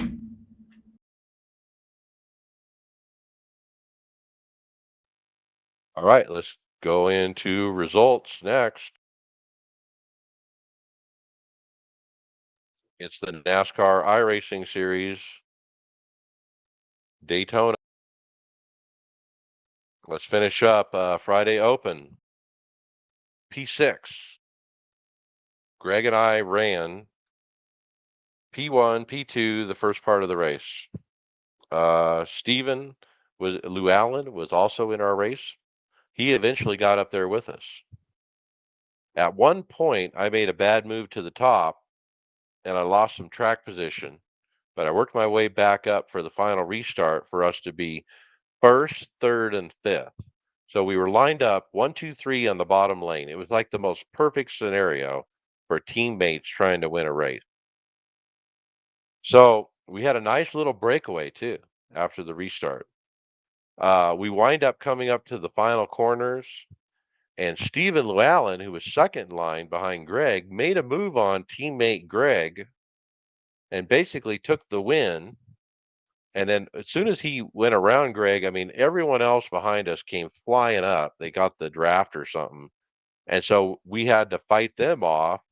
And it was basically a scramble and a wreck as we came across the line. But we did get the win as a team. It was a little awkward because I kind of thought we were going into that restart pushing Greg. I thought, okay, both of us are going to Greg happens to be out front. We're going to push him to the front, and we're going to win this. But I didn't expect Steven to pull out, but that's what happened. So things are always interesting in when you're in the same split with teammates. The dynamic of whose turn is it to win. Yeah, that is so. It is nice for plate races sometimes to be by yourself for probably that exact reason. But I ran qualified second, ran P13, ran up front, led some laps. So those were my first laps led in the NIS series. Had a great green flag pit stop on lap 39. Saved fuel under every caution. The clutching seemed to work the best. If you just hold your clutch in and coast, you actually save a lot of fuel. But we ended up going to 3 green-white checkers. And with the last green-white checkered, I started P3 and ran out of fuel. I think you were spotting me at the time. You had just got into my session. But going into turn 1, that was it. I was out of fuel, had to go to the apron. But all in all, a plus positive in iRating during Daytona week and all the series, B, C, and NIS I ran. Yep. Yeah, Greg, he ended up P3 after Steven won. He led 75 laps and, of course, was leading on the white. That was kind of the way Greg's week went. And then Tony Rochette, a P5. Sunday Open, Greg, P2. Again, led 35 laps and led the white flag lap, but still P2.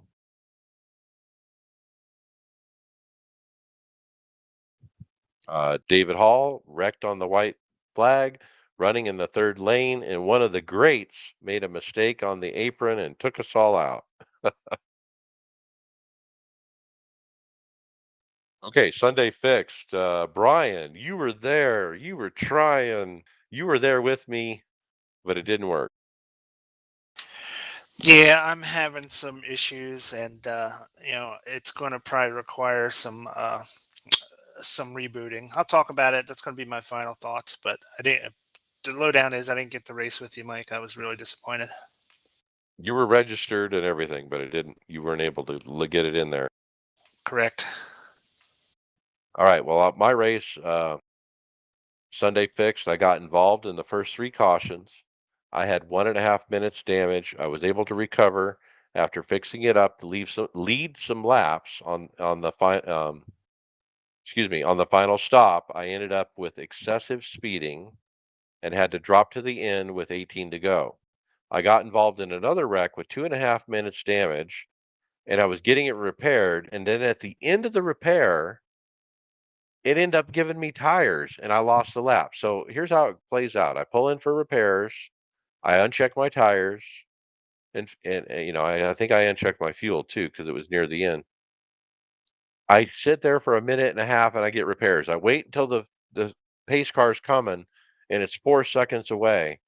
And I go to pull out and leave pit lane, it starts changing my tires. I never touched the tires.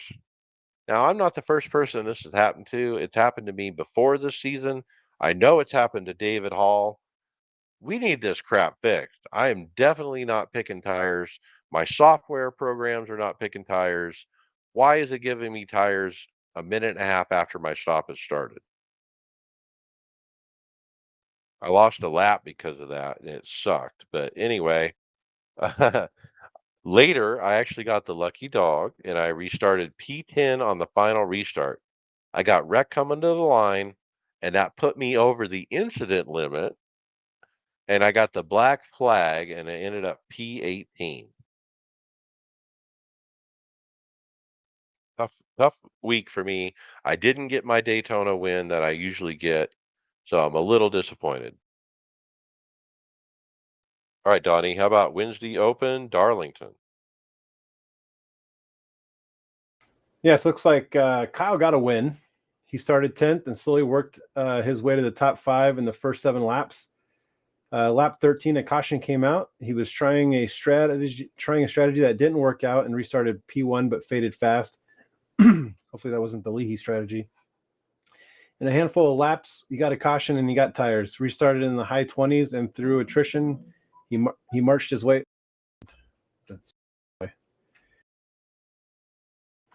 But overall, he got a win. Wednesday night Open Series at Darlington. So good for Kyle.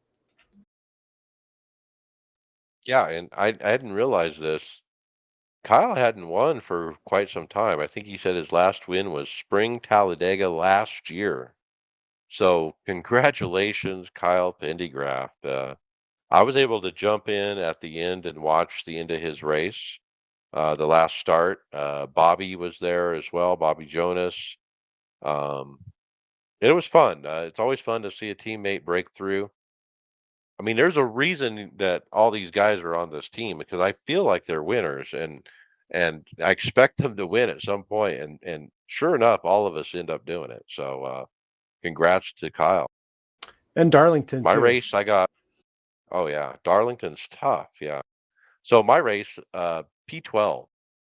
Basically, I ran top five most of the day. I went to short pit on a green flag stop, and the caution came out as we came onto pit road. I ended up losing a lap and never could get it back, basically. Now, Tom Dreiling was in my split. Uh, he was right in front of me when we pulled onto pit road as a team. You know, we both decided to short pit at the same time, and the caution literally came out as we were pulling right at the line, and it was too late to pull out. I mean, to not pit, but and then the question was, do we stop or do we drive through? And we decided to drive through, and that ended up being a mistake too. But I recovered. Tom didn't. Yeah, he had a bad run. It looks like David finished P19 in a strength of field of 4.7 I rating. He expected to be in the top 20 or right around 20th place. Should have 15th or higher, but pitted on the wrong side during green flag stop. So P19 out of that strength of field is pretty good. I think he had a decent collection of points out of that as well. And Tony finished 11th, started second, stayed up front for most of the race, just ran out of tires on the last run. Okay, and then next up is how about the NASCAR B Open? Yeah, I ran that last night. First race with these new pedals, or the night before. Can't remember. One of these two nights. Started P9, finished P9. It was a good run.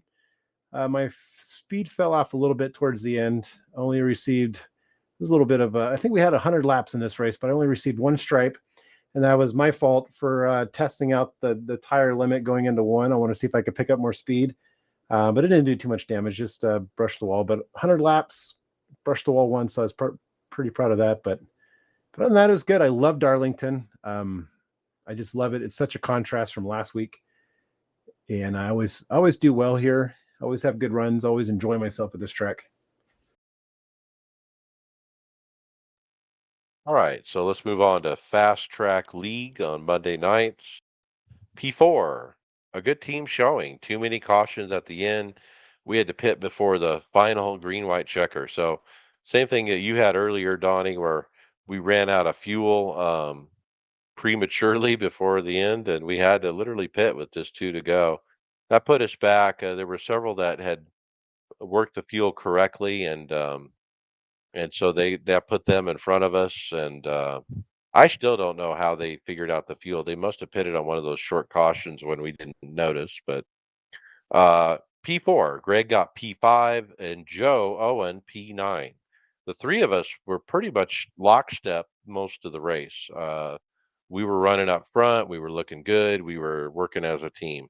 Adam, he kind of did his own thing. He ended up P26. David Hall isn't listed here. He did run. He was super frustrated at the end of the race, and I think he intends to quit the league. Uh, he had hit the incident limit. A bunch of his incidents were not his doing, and he was very frustrated. And I think he got wrecked out near the end. I don't know, but yeah, he wasn't happy. Hosted. I ran some hosted. I ran Chris McGuire's hosted room, 87 cars at Talladega. Started P5 out of 40. Got to the lead by lap 3. Got wrecked later where I flipped completely upside down, which was kind of fun. Made for a good video. They had a competition caution. We lined them up again. Started 19th, got to ninth pretty quick, but then got dumped. Next one, I missed the start. I got to wave around at the halfway mark, ran up about halfway through the pack before getting wrecked again. Then we ran the Gen 5 car at Talladega. Started P1 out of 40, excuse me, P31 out of 40. Got up to P6 before I wrecked. Kyle Pendergraph was in that race, ghosting me. Uh, he wanted to see what it was all about, and it was kind of fun to have Kyle there with me. And that's it. Let's jump to final thoughts. Brian McCubbin. Yeah, so I touched on it a little bit in results. I tried to race with you, Mike, on Sunday night in the Daytona Open NIS race, and I just been having problems with iRacing lately. And I thought it was originally my internet connection, which can be spotty at times, but it wasn't. After I go to join a race session, and you get that pop-up screen that tells you it's authenticating you and setting you up to get on the service. It would just keep timing out on it. It would never let me get to the race screen. So again, I thought it was my internet, but I checked all my speeds and everything was really good. Actually, kept doing it. I finally got into a service with Mike and a practice. I ran about 25 minutes of practice before the NIS race started. It switched me over to the actual race itself, and I couldn't even pull out of the pits before the game just completely froze and crashed. So I mean, I still had everything else was still working. I was talking to Mike on the headphones. I was, VR was still working. Just the iRacing crashed. So I think I'm gonna have to do a complete reinstall of iRacing, and I think it's something that was corrupted on me when I tried to download the latest big patch. So I'm gonna try that and see if it don't fix the problem. But that's kind of where I'm at right now. I'm kind of stuck. Now, how easy is that to uninstall and reinstall the entire service? It's a pain in the butt. Now, does it come off your SSD and then you put it right back on? No, you got to manually take everything off. Re-download it. Hmm.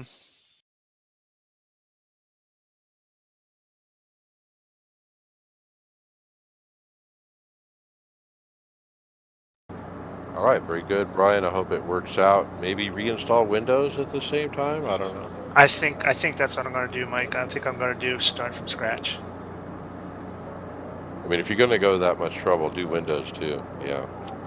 It's a part of the journey. Yeah. Yeah. All right, Donnie Spiker, final thoughts. I said a lot of it earlier. Just meeting the guys at Sim Coaches was great. Had a fun week at Daytona. I hate plate racing, but I ended up having a great week last week, and I love Darlington, so I'm rolling into this week excited. I think we'll do the NIS tomorrow night, maybe get another a truck and Xfinity race in as well. All right, very good. Greg Hectus, final thoughts. I'm ecstatic for my race later. Is it too soon to make electrical jokes after all the topics tonight? No, I'm racing at Le Mans in a GT3 in a couple minutes here. And I'm looking forward to racing some Darlington this weekend. Long weekend. Last weekend before our kids go to school, so all the kids will be in school, so nights will be more hectic, less hectic, I'm not sure yet, but we'll find out starting next week. But yeah, I want to do a shout out to Tyler and whoever else was doing a great job in the social media this week at Daytona. We had a bunch of questions being asked, and even tonight, putting the podcast up on social media, things like that, it drew a lot more attention, and it looks like we've had a little bit of a better audience tonight too. So good work on our social networks and stuff this weekend. I'm not usually excited about racing at Daytona. I did a good job last week, but yeah, we'll move on to Darlington. All right, very good. Yeah, my final thoughts. wow. I mean, I thought I was going to win Daytona. I always go into that week hoping, praying, wishing, it would work out, but it didn't. But it was neat to run up front. I mean, like Tom told me, we're running 1-2, can't be better than that. Leading the most laps, running 1-2-3 with teammate, pushing teammate to a win. And so that was satisfying, seeing the teammate win. I mean, we really ran good at Daytona as a team, and I ran good even though I don't have a win, so I'm proud of it. Man, I want more from Darlington. I only got a P12. I missed the race earlier today. I had to drop a kid off at college for sophomore year, which was an exciting reason to miss it. But looking forward to tomorrow night, man. Try to get a top 5, maybe even a win. Remember, I won the Southern 500, so I'd love to back that up. So, hey, with that, we'll see you on the track later.